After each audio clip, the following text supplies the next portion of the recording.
Thank you Rahul sir रेकॉर्डिंगसाठी. So मंडळी, आज 9 सप्टेंबर, सगळ्यांना खूप खूप नमस्कार. मी निवी पानवळकर, बृहन महाराष्ट्र मंडळाच्या बालक पालक या सदरात तुमचं खूप खूप स्वागत. आता शाळा कॉलेजेस सुरू झालेले आहेत, नवीन शैक्षणिक वर्ष सुरू झालंय आणि बालक पालकचं पण शैक्षणिक वर्ष सुरू झालंय. ऍक्च्युली आमच्या इयर 2 दुसऱ्या वर्षाचा हा पहिला पॉडकास्ट, ऑडिओ व्हिज्युअल पॉडकास्ट आहे. सो सगळ्यांचं खूप खूप स्वागत की आणि सगळ्यांना धन्यवाद की तुम्ही एवढा भरघोस प्रतिसाद दिलात. तर आधी आम्ही अर्ली चाइल्डहुडवर काही त्याबद्दल चर्चा केली. त्यानंतर मिडल स्कूल, हायस्कूल, कॉलेज वगैरे वगैरे चर्चा केली.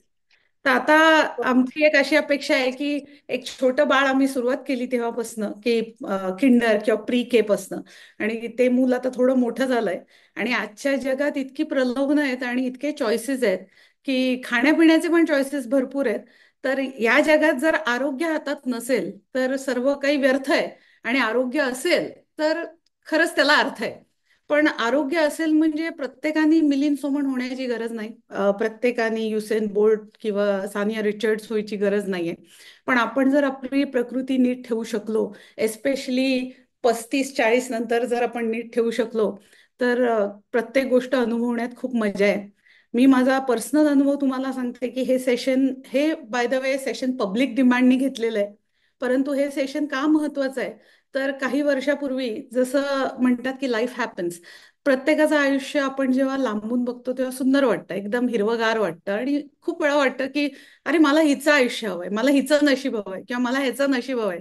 किती छान ना, असं डिग्रीज, नोकरी, किती सगळं वेळेत परफेक्ट, प्रमोशन, अमकं तमकं.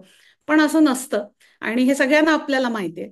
आणि दुरून डोंगर साजरे असतं, लाईफ हॅपन्स, खूप स्ट्रेस असतो आणि बऱ्याच गोष्टीचा ताण येतो, किंवा बऱ्याच गोष्टी मनाविरुद्ध होतात, किंवा बऱ्याच गोष्टी कराव्या लागतात की ज्यामध्ये आपण इतके गुंगून जातो, मग ती जबाबदारी असेल किंवा स्वतः घेतलेली कमिटमेंट असेल किंवा काही, की जेव्हा ब्लड टेस्ट करायची अॅन्युअलला वेळ येते, तेव्हा मात्र डॉक्टर आणि आपलं स्वतःचं रक्त आपल्याला आपला सगळा आराखडा दाखवतं आणि आपली रियालिटी दाखवतं. म्हणजे ते आपल्याला आरसा दाखवतं की आपण काय केलं केलं, काय खाल्लं.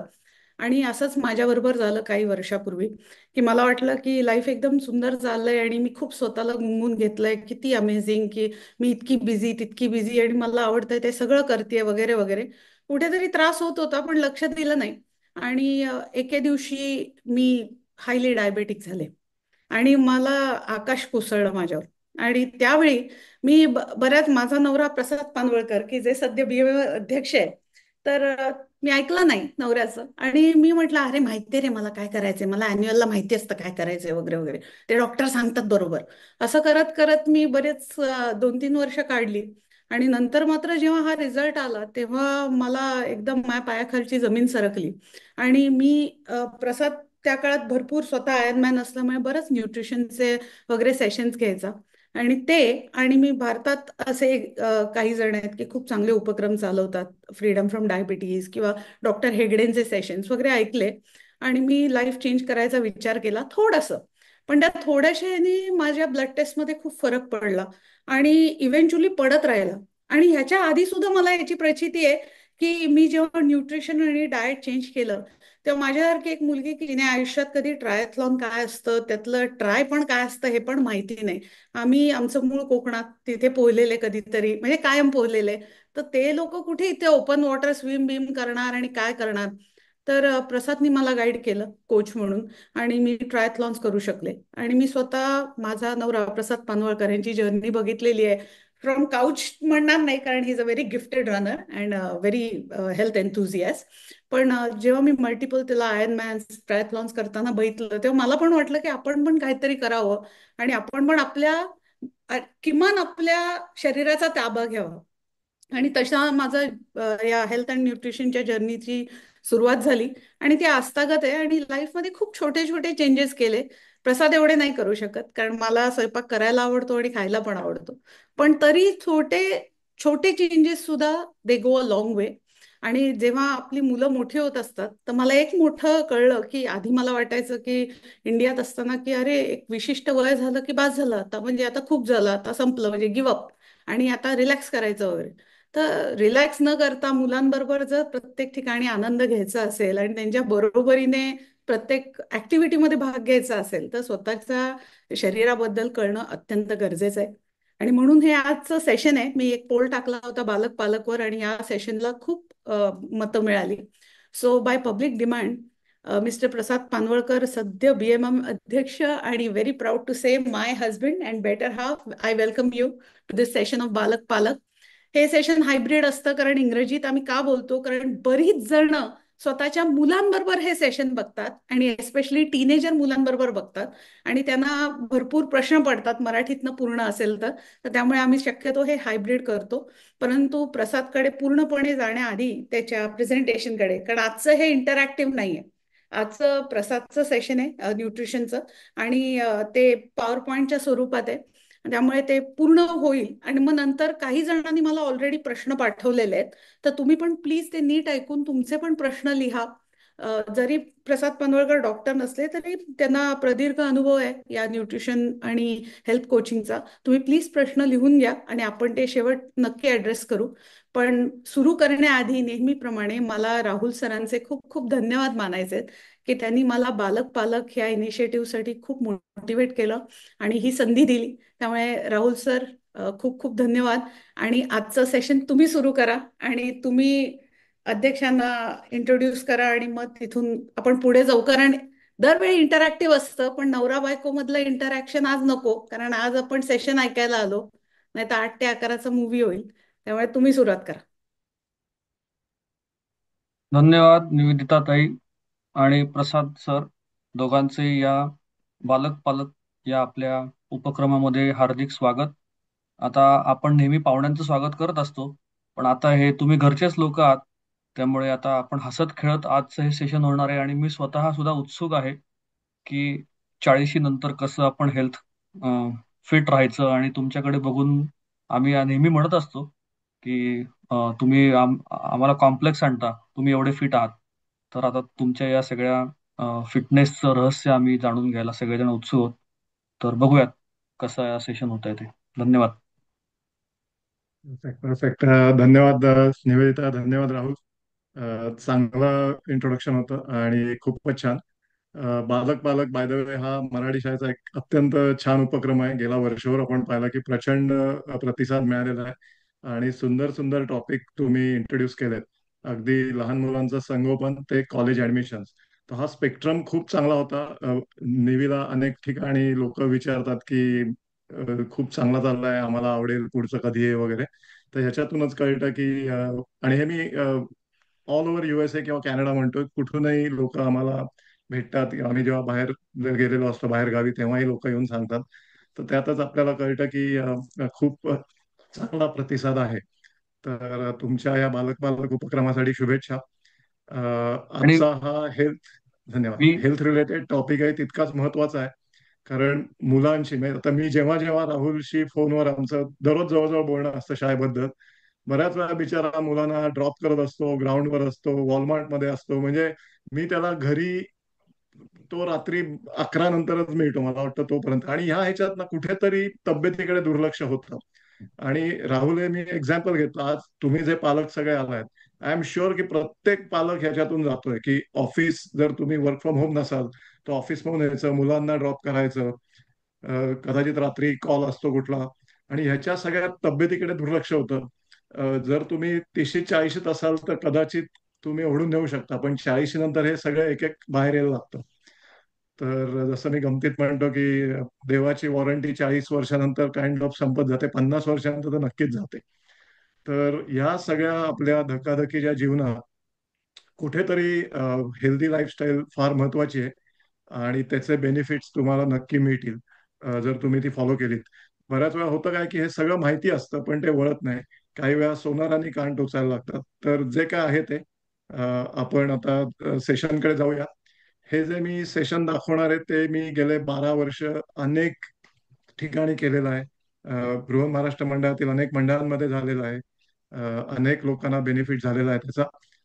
तर लेट्स होप की आपले हे जे पालक नवीन बॅच आहे त्यांनाही फायदा होईल. तुम्हाला सगळ्यांना शुभेच्छा. आणि मी आता माझं प्रेझेंटेशन शेअर करतो. हो, आणि शेअरिंगचा लेट्स, तुम्हाला दिलाय मी ऑप्शन.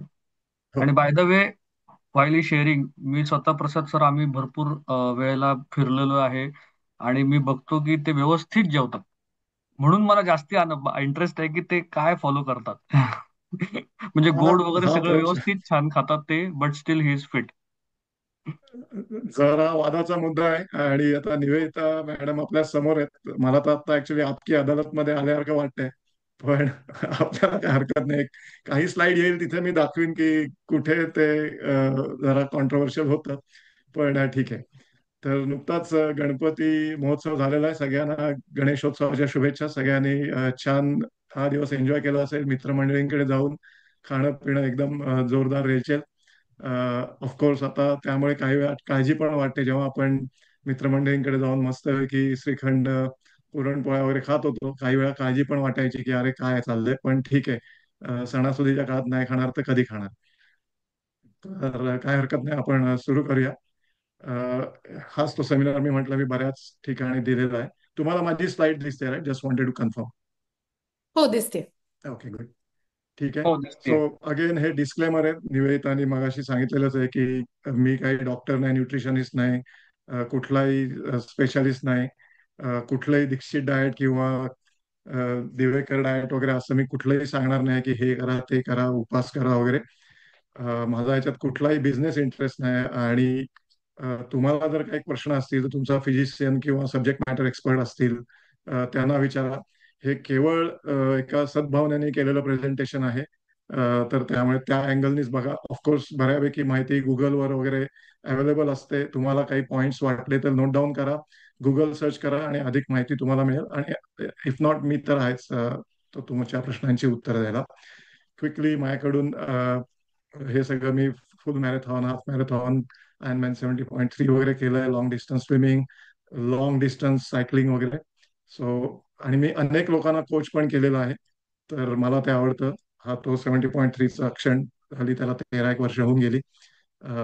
पण त्यामुळे मी बऱ्याच लोकांना माझ्या या नॉलेज मी जे काय मिळवलं त्याचा फायदा केला. कारण नुसती मेडल घेण्यात मला काही विशेष वाटत नव्हतं, पण मी जर अनेकांच्या गळ्यात ती मेडल बघितली किंवा अनेकांना मोटिवेट केलं तर ते जास्त मोठं मेडल आहे. तर यांनी मी गेली 12-15 वर्ष हे सगळं करतोय. हे प्रेझेंटेशन जे आहे तुम्ही बघताय, 80 स्लाइड्स आहेत. आपण काय एवढं मोठं जाणार नाही आहोत.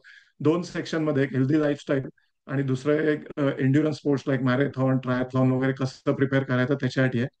तर आपण आज फक्त पहिल्या सेक्शनवरच फोकस करणार आहोत, हेल्दी लाईफस्टाईल. आणि साधारण 40 स्लाइड्स आहेत. तर 1 तासाच्या आत संपवायचं असेल तर मिनिटाला एक स्लाइड, ह्यानी मी काही ठिकाणी जास्त आपण वेळ घालूया. पण आपण फक्त सेक्शन ए मध्येच राहणार आहोत, हेल्दी लाईफस्टाईल. आणि आपण आता विषयाकडे वळूया. अ, तर बेसिकली आजच्या ह्याच्यात काय काय आपण कव्हर करणार आहोत, स्कोप काय आहे सेमिनारचा आजच्या. तर कुठल्या महत्वाच्या ब्लड टेस्ट आहेत, फूड किंवा डाएट जे महत्वाचं आपण म्हणतो ते कसं असावं, आणि एक्सरसाइजचं महत्व वगैरे. आता बऱ्यापैकी हे सगळं आपल्याला माहिती असतं, पण काही वेळा ना असे सणासुदीच्या जेवणा बिवणानंतर अशा टाईपचा सेमिनार बरा असतो की एक जे माहिती आहे पण वळत नाही, तर अरे निदान काल ऐकलं आपण जरा चेंजेस करून बघूया. तर डेफिनेटली काही लोकांना नक्की याचा फायदा होईल आणि व्हावा अशी इच्छा आहे. आता बीएमएमचा अध्यक्ष झाल्यावर मला वेळ मिळत नाही, पण अगदी गेल्या वर्षीपर्यंत मी सेवा जी तुम्हाला संस्था माहिती आहे त्यांचा ऑस्टिन चॅप्टरचा हेल्थ कोच होतो. काइंड ऑफ अजून आहे, पण मला हल्ली आता वेळ मिळत नाही. पण त्यांचा एक सेल्फ प्रोग्राम होता आणि तो मी प्रमोट करायचो. आणि S for sleep, exercise, lifestyle आणि एफ फॉर फूड, ह्या 4 गोष्टींवर लक्ष द्या आणि ह्याच्याबद्दल ते कोचिंग असायचं. ह्यातला एक्सरसाइज करा आणि diet, we all know that, right, it's important. पण स्लीप आणि स्ट्रेस फ्री लिव्हिंग हे फार महत्वाचं आहे. ही बरीच लोक अंडरमाइन करतात. डेफिनेटली यू ऑल नो की आपल्याला मिनिमम 7 ते 8 तासाची झोप लागते. अनफॉर्च्युनेटली ती बऱ्याच लोकांना मिळत नाही. मला स्वतःला, मी 6 तासापेक्षा, मला आठवतच नाही गेल्या 1-1.5 वर्षात मी आता 6 तासापेक्षा जास्त झोपलोय. पण दॅट्स बॅड थिंग, राईट? कारण कुठेतरी ते तुम्हाला पे करायला लागतं. So make sure you are sleeping at least 7 to 8 hours. Exercise, diet तर आपण बोलणारच आहोत. आणि स्ट्रेस फ्री लाईफ. आता स्ट्रेस म्हटला की तो कसाही येऊ शकतो. तुम्हाला ऑफिसचा स्ट्रेस असू शकतं किंवा आपले पॅरेंट्स एजिंग आहेत, कोणी आजारी असतं, जे काय असेल ते. तर there are so many things. Stress माणसाला काय येतो आणि तो कंट्रोल ती युनिक सिच्युएशन प्रमाणेच तुम्हाला करायचं आहे. मेडिटेशन असेल, योगासनं असतील, जे काय आहेत ते. पण हे दोन फार महत्वाचे फॅक्टर आहेत, लॅक ऑफ स्लीप आणि तुमचं जर स्ट्रेस वालं लाईफ असेल किंवा लाईफस्टाईल तशी असेल, अ, तर ते बी केअरफुल आणि keep an eye on that. Of course exercise food तर महत्वाचे आहेत, तर ते आपण बघणार आहोत. पण अगेन झोपेवर लक्ष द्या आणि मेडिटेशन करा. जर स्ट्रेस असेल तर काहीतरी लाईफस्टाईल मध्ये चेंज करा की that will help you. Okay. Again आता हे सगळ्यांना माहिती आहे, पण क्विकली आपण जाऊया. HbA1c तुम्हाला माहिती आहे की ती लास्ट 3 मंथची ब्लड शुगर चेक करतं. It's very important. This test decides की तुम्हाला डायबिटीस आहे का नाही. ब्लड प्रेशर तुम्हाला माहिती आहे 120/80 पाहिजे. काही वेळा सर्टन सिच्युएशन्स मध्ये लोकांचं एलिव्हेटेड असतं, जास्तीचं असतं. आणि लिपिड पॅनल टेस्ट, राईट, हे आपण सगळे करतो, HDL, good cholesterol, bad cholesterol वगैरे. आणि ते सगळ्या टेस्ट तर या तुम्ही नक्की करा. जर तुम्ही 40च्या वरती असाल, आणि आय एम शुअर बऱ्यापैकी पॅरेंट्स आता त्या रेंजमध्ये असतील, जर काही यंग पॅरेंट्स आपल्याकडे आता असतील तर चांगलीच गोष्ट आहे ती, एन्जॉय करा. पण जर तुम्ही 40च्या वरती असाल, लाईक तुमची मुलं आता मिडल स्कूल गेलेत आणि मग त्यांचे ते इश्यूज आणि हे आणि हायस्कूलर आणि कॉलेज ऍडमिशन वगैरे असतील, तर ती स्ट्रेस लेवल एक वेगळीच असते. तर तुम्ही साधारण या ब्रॅकेटमध्ये असाल तर हे नक्की बघा की तुम्ही जर HbA1c टेस्ट केली नसेल तर ती प्लीज करून घ्या. अ, ती आणि त्याच्याबरोबर तुमचं बीपी आणि कोलेस्ट्रॉल हे बघायला पाहिजेत. आणि जर तुम्ही 40च्या वरती असाल तर या टेस्ट डेफिनेटली दोनदा करा वर्षातून. युजली आपलं असतं की अॅन्युअल जी आपली मेडिकल टेस्ट असते, ती दरवर्षी आपण करतो तेव्हाच करायचा साधारण ट्रेंड असतो, राईट, लोकांचा. पण तुम्ही 40च्या वरती असाल तर मी रेकमेंड करेन की वर्षातून दोनदा तरी करा, फार महत्वाचं आहे ते. आणि ते आपण बघू पुढे कसं ते महत्वाचं आहे. डायबिटीज बद्दल जास्त काय बोलायची गरज नाही, म्हणजे तुम्हाला माहिती आहे की त्याचे फार बॅड इफेक्ट्स आहेत. त्याचबरोबर ब्लड प्रेशर पण, again both of these are silent killers. त्यांनी तुमच्या आयुष्यावर निगेटिव्ह परिणाम होईल. So if you are suffering with diabetes किंवा high blood pressure, definitely you have to be very very careful. Certain lifestyle changes तुम्हाला urgency किंवा फार महत्वाचं आहे ते चेंजेस घडवून आणणं. तर नक्की तुम्ही फोकस करा. अगेन हे नंबर तुम्हाला माहिती आहेत, पण वन मोर टाइम, 5.6 HbA1c च्या पेक्षा खाली पाहिजे. 5.8 पर्यंत असेल तर 5.8 टू 6.4 पर्यंत प्री डायबेटिक म्हणतात. 6.5 आणि अबाव इज डायबेटिक. 120/80 आपण म्हटलं blood pressure. Resting heart rate 100 पेक्षा छान कमी असेल तर चांगलंच आहे. HDL should be more than 40. LDL आणि ट्रायग्लिसराइड्स फार महत्वाचे आहेत, दोन्ही नंबर. हार्ट अटॅक, स्ट्रोक बी येण्यासाठी ह्यांचे जेवढे नंबर जास्त तेवढी रिस्क जास्त आहे. So please be careful if तुमचे नंबर जर more than this recommended numbers. Cholesterol म्हणजे nothing but HDL LDL plus 20% of triglycerides. तर हा बेसिकली फॉर्म्युला आहे तो. तर मेक शुअर की तुमचे नंबर आहेत. आता मगाशी मी म्हटलं की वर्षातून दोनदा करा, right, especially if you are above 40. त्याचं रिझन हे आहे की आपण जेव्हा तिशीत वगैरे होतो तेव्हा अॅन्युअल एक्झाम वर्षातून एकदा करायचो आणि डायरेक्ट पुढच्या वर्षी जायचो, राईट. आता मधल्या काळात जर तुमच्या हॅबिट्स बदलल्या, तुमचा व्यायाम कमी झाला असेल, तुम्ही जास्त जेवायला लागला असेल, जास्त गोड खायला लागला असेल असं समजून जा, तो ऑब्व्हियसली तुमचं आता लाईफस्टाईल मुळे ते नंबर्स खराब होत चाललेत. हेच जर तुम्ही दर 6 महिन्याने केलं, हे by the way just example आहे, जानेवारी जुलै जानेवारी जुलै म्हणजे आपण 6 महिन्याच्या गॅपवर करतोय, तर तुम्हाला कळेल की ते केल्यामुळे ह्या माणसाला लक्षात आलं की अरे हा ट्रेंड आता जरा बेकार होत चाललाय. मुद्दाम मी रेड कलर मध्ये केलंय की सगळे नंबर्स ठीक होते पण अचानक रेड झाला, म्हणजे मग जर तुम्ही 6 महिन्यांनी केलात तर ऍटलीस्ट तुम्हाला फिक्स करायला एक अपॉर्च्युनिटी आहे तिथे. सर, आणि ह्या ज्या टेस्ट आहेत त्या अगदी $25-30 मध्ये आजकाल कुठेही अवेलेबल आहेत. तुम्ही फार्मसीत गेलात, वॉलमार्ट, CVS वगैरे, तर तिथे किंवा तुमच्या लोकल शहरात जे असतील तिथे, तर $25 ते $30 मध्ये करून मिळतात. तर अगदी वर्थ आहे मला वाटतं. आणि तुम्हाला करायला काय हरकत नाही. एक शेवटचं वाक्य बघा इथे, जंक फूड तुम्ही कधी खाल्लं तरी ते जंकच आहे. म्हणजे आता आपण जे सगळं गणेशोत्सवावर भरपूर गोड वगैरे खाल्लं, एंड ऑफ द डे तुम्ही किती व्यायाम करत असाल तरी ते जंक आहे, ते जंकच फूड आहे. त्याला काही इलाज नाही, म्हणजे साखरेने भरलेलं आहे ते. आता ह्या काही चुका ज्या मी केल्या, त्या जर तुम्ही नक्की करू नका. कारण मी फक्त लिपिड टेस्टवर, म्हणजे HDL LDL वगैरे ते जे काय होतं त्याच्यावरच फक्त भर द्यायचो. मला मी वयाच्या 48 वर्षाचा होईपर्यंत मला HbA1c काय हेच माहित नव्हतं. आणि आय एम शुअर आता तुम्हाला सगळ्यांना नक्की माहिती असेल की ते फार महत्वाचं आहे. आणि त्यामुळे मी एकदम बिंदास जगलो 48 इयर्स पर्यंत. भरपूर श्रीखंड खा, काय गुलाबजाम, पुरणपोळ्या वगैरे. आणि मी व्यायाम खूप करायचो, म्हणजे तसं मला ते नव्हतं. आणि मित्रमंडळी माझे सांगायला, अरे प्रसाद बिंदास यार, तुला काय भीती नाही.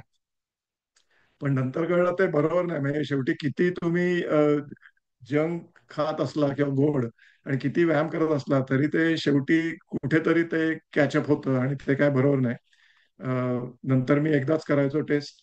अननेसरी BMI नंबरला महत्व द्यायचो, पण त्याच्याबरोबर इतरही फॅक्टर्स महत्वाचे आहेत. स्ट्रेंथ ट्रेनिंग म्हणजे वजन वगैरे आपण जे उचलणं म्हणतो त्याच्यावर माझा फार कमी भर होता. पण नंतर मग मी तो फिक्स केला.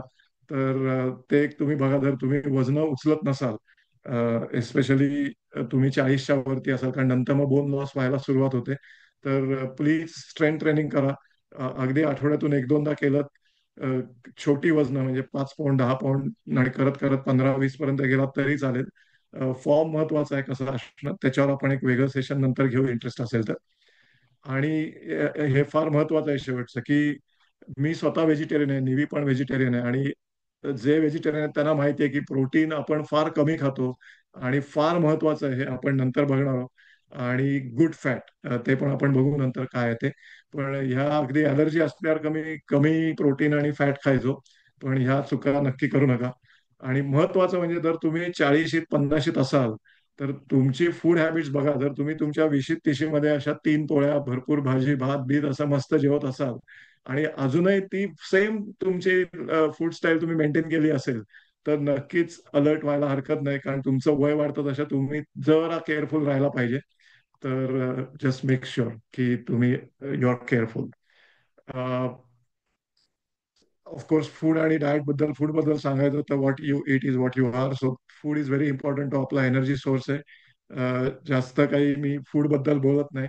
पण जर तुम्हाला काही प्रश्न वगैरे असतील तर नक्की तुमच्या न्यूट्रिशनिस्टला विचारा किंवा कोण तुमचा फिजिशियन असेल त्यांना विचारा. Carbohydrates, as you all know, that's our energy source. आणि त्याच्यातूनच आपल्याला बरेच व्हायटामिन्स आणि ते सगळं मिळतं. त्यामुळे प्लीज ते असं नो कार्ब, झिरो कार्ब डाएटवर वगैरे जाऊ नका, कारण कार्बोहायड्रेट्स फार महत्वाचे आहेत. त्याचप्रमाणे अगेन हाय प्रोटीन डाएटवरही जाऊ नका, कारण शेवटी कुठलाही अतिरेक हा चुकीचाच आहे. पण प्रोटीन फार महत्वाचं आहे, कारण मसल ग्रोथ, तुमची मसल रिकव्हरी आणि तुमचं जे फाईट करतो आपण आजारापासून, इम्युनिटी, तर ती सगळी ह्या प्रोटीन मध्ये आहे. म्हणजे तुम्हाला जर थकवा येत असेल, आजारी पडत असाल वगैरे, आपण पुढे एक स्लाइड मी स्पेसिफिकली प्रोटीनसाठी ठेवली आहे, ती बघूया आपण. फॅट, अगेन आता गुड फॅट, बॅड फॅट आपल्याला माहिती आहे, राईट. पण हे जे अनसॅच्युरेटेड फॅट आहे, म्हणून म्हणून मी त्या अनच्या खाली अंडरलाईन केलंय, दॅट इज इम्पॉर्टंट. हे गुड फॅट आहे.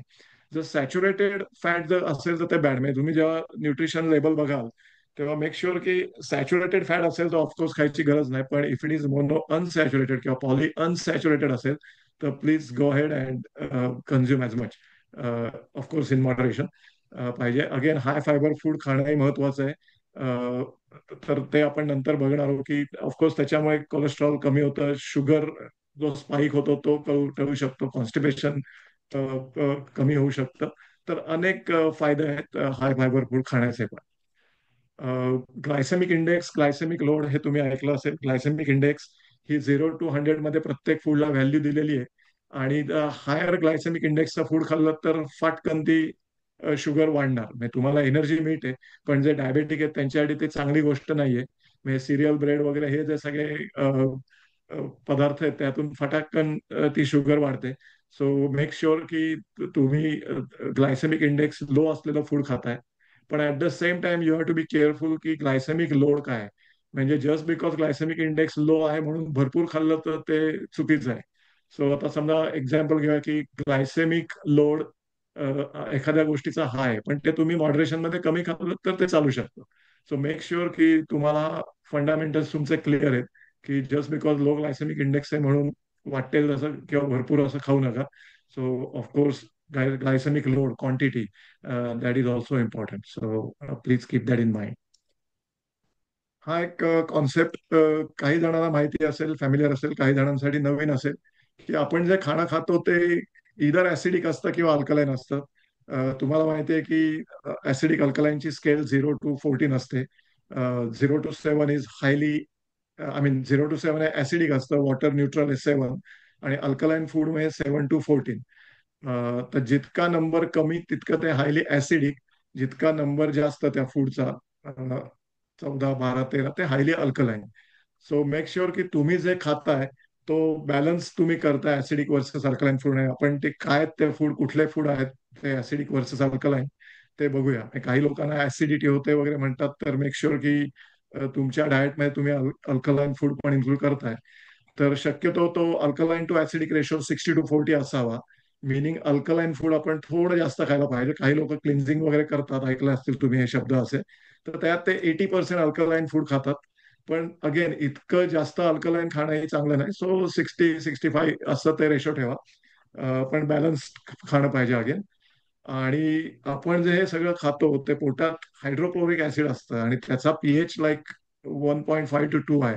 So imagine how much acidic it is. So एवढं सगळं आपण जे खातो हे या हायड्रोक्लोरिक ऍसिडमुळे ते पचतं. म्हणजे इतकी पोटात आपलं ऍसिड असतं, आणि हे आपण खातो ते सगळं ते पचवण्याची प्रक्रिया तिथे होते. सो एकच minute. Okay. So acidic food आणि अल्कलाईन, मी मगाशी म्हटलं तसं की हायली ऍसिडिक फूड आहे ते ऑफकोर्स वाईट आहे, हे शक्यतो कमी खावं. आणि तुम्हाला इथे दिसेल की ऑफकोर्स बियर, कॉफी, टी, हे सगळं व्हीट, पास्ता, आईस्क्रीम, हे सगळं जे छान चमचमीत वगैरे असतं ते हायली ऍसिडिक आहे. मीडियम आणि लो ऍसिडिक, आणि लो अल्कलाईन आणि हाय अल्कलाईन. ऑफकोर्स हाय अल्कलाईन खाणं चांगलं, पण मेक शुअर की तुम्ही बॅलन्स खाताय. म्हणजे हाय ऍसिडिक कमी खा, आणि बऱ्यापैकी मीडियम टू लो ऍसिडिक आणि लो टू मीडियम अल्कलाईन असेल तर चांगलं. सो मी 1 मिनिट थांबतोय, तर तुम्ही क्विकली बघून घ्या कुठले खाणे आहेत. ऑफकोर्स तुम्हाला कळलं असेल की ही अल्कलाईन फूड आहेत, ही नक्की सगळ्या भाज्या वगैरे ज्या सगळ्या येतात, आता इथे कळतंय ती avocado, tomato, carrots, onion, olive oil, हे जे सगळे छान जे हेल्दी वाटणारे पदार्थ आहेत हे सगळे अल्कलाईन मध्ये येतात, काही फळं किंवा काय.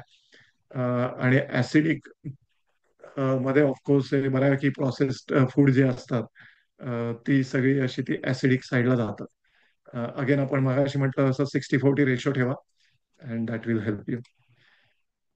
कार्ब्स, प्रोटीन आणि फॅट्स, राईट, अनसॅच्युरेटेड फॅट्स हे आपण बघितलं.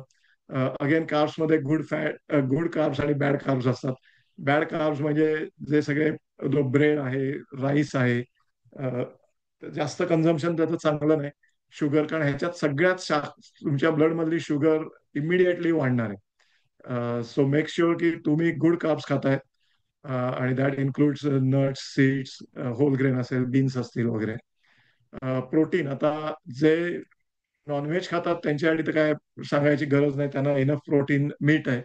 पण जे व्हेजिटेरियन्स आहेत माझ्यासारखे, निवीसारखे, तर त्या लोकांना मात्र फार कमी चॉईसेस आहेत. Again you have to be very careful. नंतर आपण बघणार आहोत प्रोटीन बद्दलची एक स्लाइडच ठेवल्यात मी 1-2. It's very important. पण हे काही प्रोटीन रिच आयटम्स आहेत, food items. So make sure you are consuming those. Fat बद्दल बोलायचं तर मगाशी म्हटलं असं, मला अगदी अरे फॅट आहे, फॅट आहे, नको नको. पण you should consume unsaturated fat items. Avocados, nuts असतील, चांगली हेल्दी ऑइल्स असतील, तर ह्यांचं नक्की कन्झम्पशन करायला पाहिजे. आणि मेक शुअर की you are eating protein as well as unsaturated fats. Carbs तर आपण दररोज जेवणात खातोच. ग्लायसेमिक इंडेक्स बद्दल मगाशी आपण बोललो, 0 ते 100 पर्यंत स्केल आहे. You have like low, medium, high glycemic index food items असतात. सो मेक शुअर की हाय ग्लायसेमिक इंडेक्स कमी खा. मगाशी म्हटलं असं सिरियल्स, ब्रेड वगैरे ह्याच्यात हाय ग्लायसेमिक इंडेक्स आहे. So limit those items. Vitamins बघाल तर इथे मी दिलंय. सो ADEK हे सगळे फॅट सोल्युबल आहेत. तर जेव्हा तुम्ही ते फूड आयटम्स खाल, तेव्हा make sure you are eating with unsaturated fat items, म्हणजे ते तुम्हाला त्याचं ऍब्सॉर्प्शन चांगलं होईल. व्हिटॅमिन बी आणि सी हे वॉटर सोल्युबल आहेत, तर त्यामुळे तुम्हाला ते डेली घेणं जास्त आवश्यक आहे. ADEK तुम्ही एव्हरी अदर डे किंवा तुमच्या त्या रिक्वायरमेंट प्रमाणे घ्या. ऑफकोर्स सगळ्या खाण्यांमधून तुम्हाला मिनरल्स मिळतात ना, बघा ही सॅम्पल मिनरल्स दिलेली आहे तिथे. पण मेक शुअर की तुमची जी डाएट आहे त्याच्यात ह्या सगळ्यावर लक्ष दिलेलं आहे तुम्ही. तर काही गोष्टी इन कॉम्बिनेशन छान जातात. एक क्विक स्लाइड ह्याच्यावर आहे. सो बेसिकली आयर्न रिच जे प्लांट्स असतात म्हणजे आपलं स्पिनच वगैरे, तर ते व्हायटॅमिन सी बरोबर खा. ऑफकोर्स तुम्ही हे ऐकलं असेल की कॅल्शियम जर रिच खाणं असेल तर ते व्हायटॅमिन डी बरोबर घेतलेलं चांगलं. किंवा तुम्ही जर या कॅप्सूल गोळ्या घेत असाल तर त्या कॅल्शियम आणि व्हायटॅमिन डी टुगेदर घ्या वगैरे. हे आत्ताच आपण बोललो की फॅट सोल्युबल व्हायटॅमिन जर एडीईके घेणार असाल तर अनसॅच्युरेटेड फूड घेतलं तर त्याच्याबरोबर ते चांगलं आहे. हे राईस प्लस लेंटिल्स आणि बीन्स हे फुल प्रोटीन होतं. त्यामुळे हे कॉम्बिनेशन जास्त महत्वाचं आहे. सो भात खाणार असाल तर मेक शुअर काहीतरी हाय प्रोटीन वालं खाणं आहे. Same with banana nuts. तर हे काय प्रत्येक वाचत नाही. हळद आणि black paper. So make sure की तुम्ही जर हळदीचं पाणी पियत वगैरे असाल तर ब्लॅक पेपर टाका त्याच्यात. फायदा होईल तुम्हाला. स्नॅक्स मध्ये आता मी मगाशी म्हटलं असं मी कुठलेही दीक्षित किंवा दिवेकर वगैरे असं सांगणार नाही. पण जर तुम्ही काही स्नॅक्स म्हणून नट्स खाणार असाल तर प्लीज मेक शुअर की ते ओव्हरनाईट भिजवलेले आहेत. ऑफकोर्स त्याचे फायदे होतात. ही जी ड्राय फ्रुट्स आहेत, डेट्स, फिग्स, अंजीर किंवा काय रेझिन्स, तर ते पण भिजवून ठेवा. कारण अगेन हे जेव्हा आपण ड्राय फ्रुट्स खातो त्यातलं शुगर कॉन्टेंट खूप हाय आहे. तर you have to be careful तुम्ही किती खाताय. असे भरपूर बचका भरून खाऊ नका. मॉडरेशन मध्ये खा कारण त्यात शुगर आहे. पण जर तुम्ही भिजवून ठेवलात तर ती शुगर कमी होईल. डिबेट आहे की आल्मंडच्या साली काढायच्या का नाही, तर तो तुमचा पर्सनल कॉल आहे. काही लोक साल ऑफकोर्स चांगली फायबर मिळतं त्या, पण आल्मंडच्या ह्याच्यात जरा डिबेट आहे. तर तुम्ही रिसर्च करा. पण जर तुम्ही हे नट्स वगैरे भिजवून ठेवलेत ओव्हरनाईट तर त्याचा फायदा हा होतो की तो फायटेट्स जे असतात तर ते न्यूट्रलाइज होतात. तर त्याच्यासाठी ते भिजवून ठेवलेलं चांगलं आहे. प्लस पचायला सोपं पडतं, खायलाही छान वाटतं. सो नक्की तुम्ही भिजवलेले नट्स खा. अगेन आता तुम्हाला लंच डिनर कसं करायचं मी मगाशी म्हटलं तसं की तुमचं ब्लड नंबर्स कसं आहेत त्याच्याप्रमाणे तुम्हाला तुमचे फूड हॅबिट्स ठेवायचे. पण आणि मगाशी आपण हेही बघितलं की अल्कलाईन साठी काकडी, कॅरेट्स, बेल पेपर वगैरे खाणं महत्वाचं आहे. सो स्टार्ट युअर लंच किंवा dinner with these items right. तर मेक शुअर हे सगळे छान ग्रीन व्हेजिटेबल्स किंवा असे जे सगळे हेल्दी, ह्याच्यात तुम्हाला कळेल की कुठेही जंक नाहीये या स्लाइड मध्ये बघाल तर. तर कडधान्य आहेत, बीटरूट आहे, गार्लिक, जिंजरचा तुम्ही वापर केलेला आहे, कुठलंही फळ. आणि हे सगळं बघा की तुमचं डिनर किंवा लंच हे त्याप्रमाणे आहे. हे एक सॅम्पल आहे. मगाशी राहुल सरांनी प्रश्न विचारला की मी लंच डिनर मध्ये काय खातो. तर काही वेळा लंच मध्ये मी असा खातो की नट्स रात्रभर भिजवलेले असतात. हे ऑलमंड्स आहेत, त्याची सालं काढलीत, फिग्स आहेत, डेट्स आहेत तिथे. हे चिया सीड्स वगैरे असलेलं पाणी आहे. सो हे इधर लंच किंवा डिनर, खरं तर हे डिनर म्हणून खायला पाहिजे. कारण ना रात्री तुम्ही भरपूर भात बीत पोळ्या खाऊन आपली नंतर ऍक्टिव्हिटी कमी होते. पण शेवटी फॅमिली टाइम तुमचा संध्याकाळी असतो त्यामुळे सगळ्यांबरोबर अ, पोळी भाजी वगैरे ते आपण जेवढं जेवायला लागतं. म्हणजे मी जेवतो. पण गिव्हन अ चॉईस, तुमच्याकडे चॉईस असेल तर दुपारी पोळी भात खा तुम्ही. आणि शक्य झाल्यास रात्री असं जेवा. पण अगेन मी म्हणतोय ते 99% इम्प्लिमेंट करणं अशक्य आहे.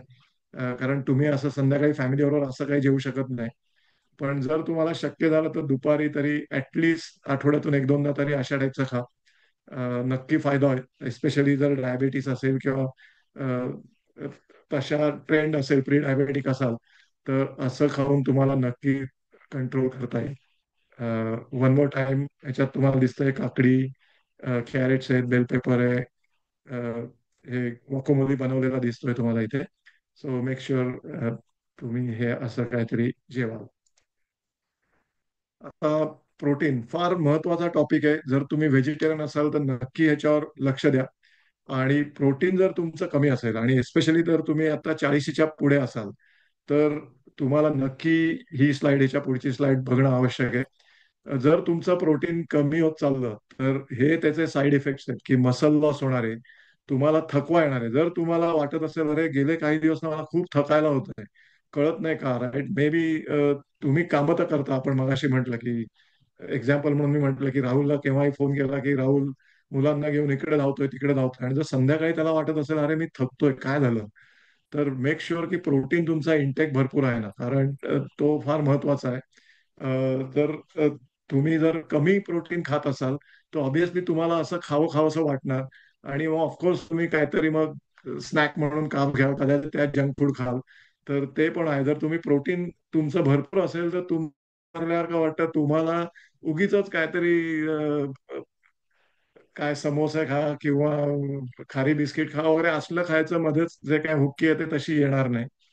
आणि जर तुम्ही व्यायाम करणारे असाल तर प्रोटीन रिच तुमचं जर डाएट असेल तर तुमची रिकव्हरी फास्टर होते, त्यामुळे परत उद्या सकाळी तुम्ही व्यायामाला मोकळे होता. पण हेच जर तुम्ही 3-4 मैल धावून आलात, चालून आलात, आणि जर तुम्हाला थकवा येत राहिला तर ती रिकव्हरी कमी असेल, तर त्याचं एकमेव रिझन आहे की तुमचं प्रोटीन तुमच्या डाएटमध्ये फार कमी आहे, आणि एस्पेशली 40 आणि पुढे. आणि प्लस तुम्ही व्हेजिटेरियन असाल तर बी माइंडफुल. अगेन हे होते शॉर्ट टर्म इफेक्ट्स.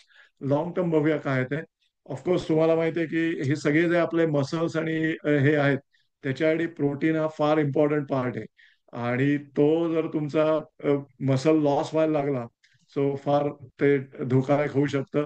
इम्युनिटी तुमची वीक होऊ शकते, तुम्ही आजारी पडायला लागलात, सारखं आजारी पडताय, तर काय भाऊ काय कळत नाही, सगळं तर मी नीट करतो पण मी आजारी पडतोय, तर त्याचा अर्थ तुमचा प्रोटीन इंटेक कमी आहे.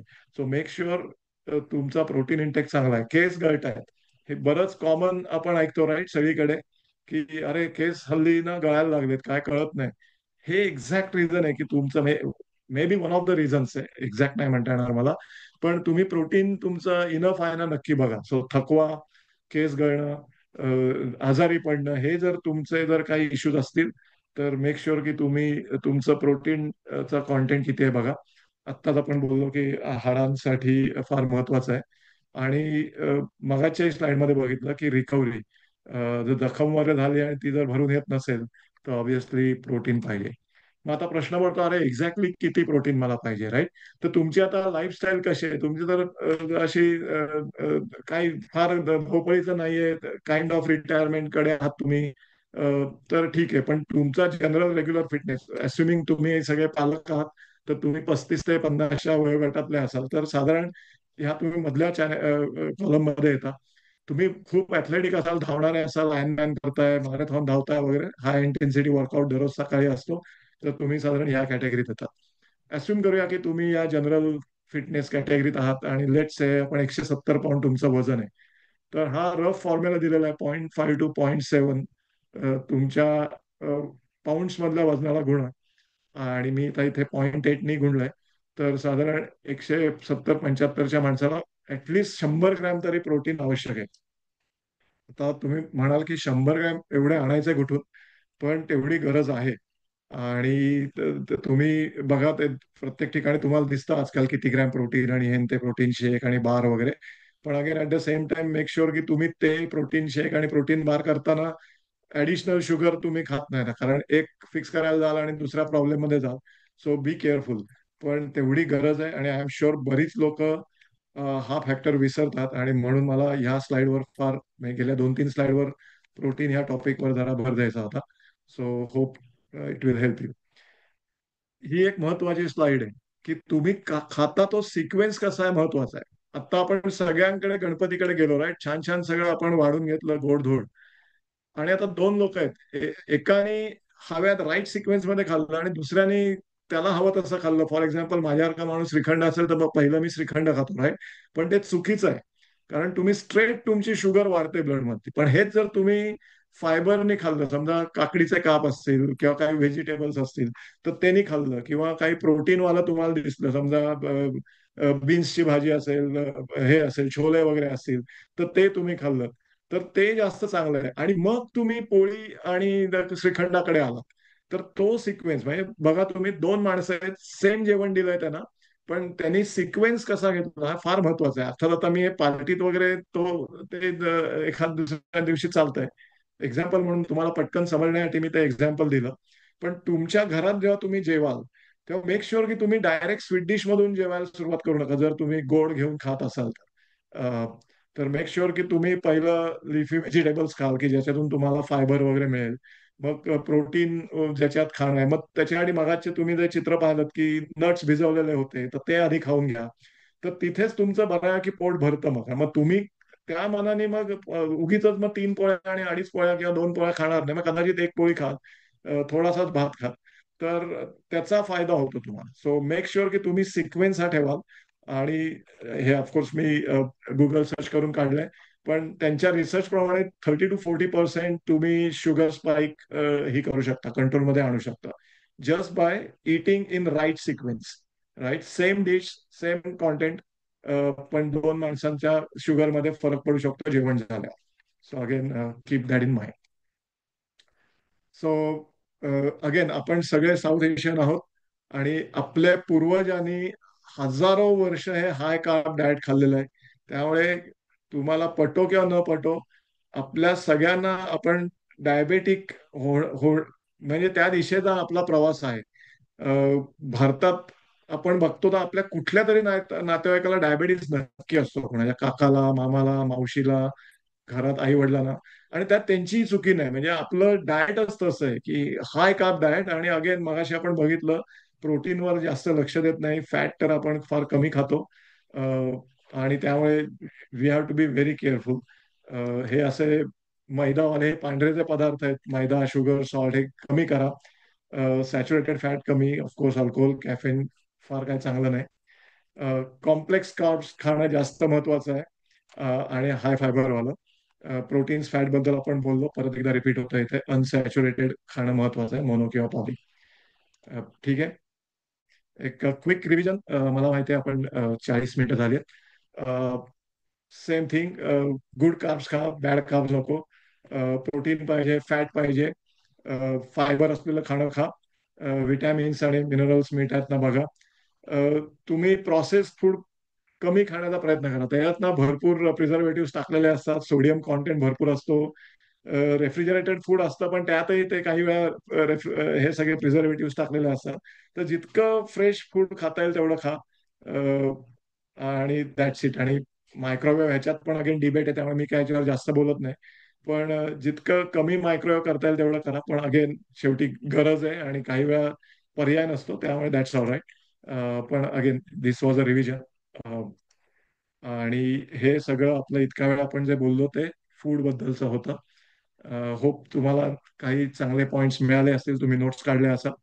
आणि आता आपण क्विकली एक्सरसाइजवर जाऊ 5-7 मिनिटात आणि थांबू. ऑफकोर्स व्यायामाचं महत्व सगळ्यांना माहिती आहे, काही सांगायची गरज नाही. तुम्हाला फ्रेश वाटतं, तुमचं वजन कमी होऊ शकतं. तुम्ही जर वेट्स करत असाल तर तुम्ही मस्क्युलर बनू शकता, तुमचे बोन डेन्सिटी चांगली राहू शकते, झोप छान राहते आणि तुम्ही हेल्दी राहता. जर तुम्ही व्यायाम करत नसाल आणि तुम्हाला थकवा येत असेल, तर परत तेच रिझन आहे की जितका तुम्ही एक्सरसाइज कराल ना, तितका तुम्हाला थकवा नाही येणार. तर तुम्हाला जर वाटत असेल, अरे मी ना खूप दमतो, मग अशी आपण बघितलं प्रोटीन कमी असेल तरी वाटतं.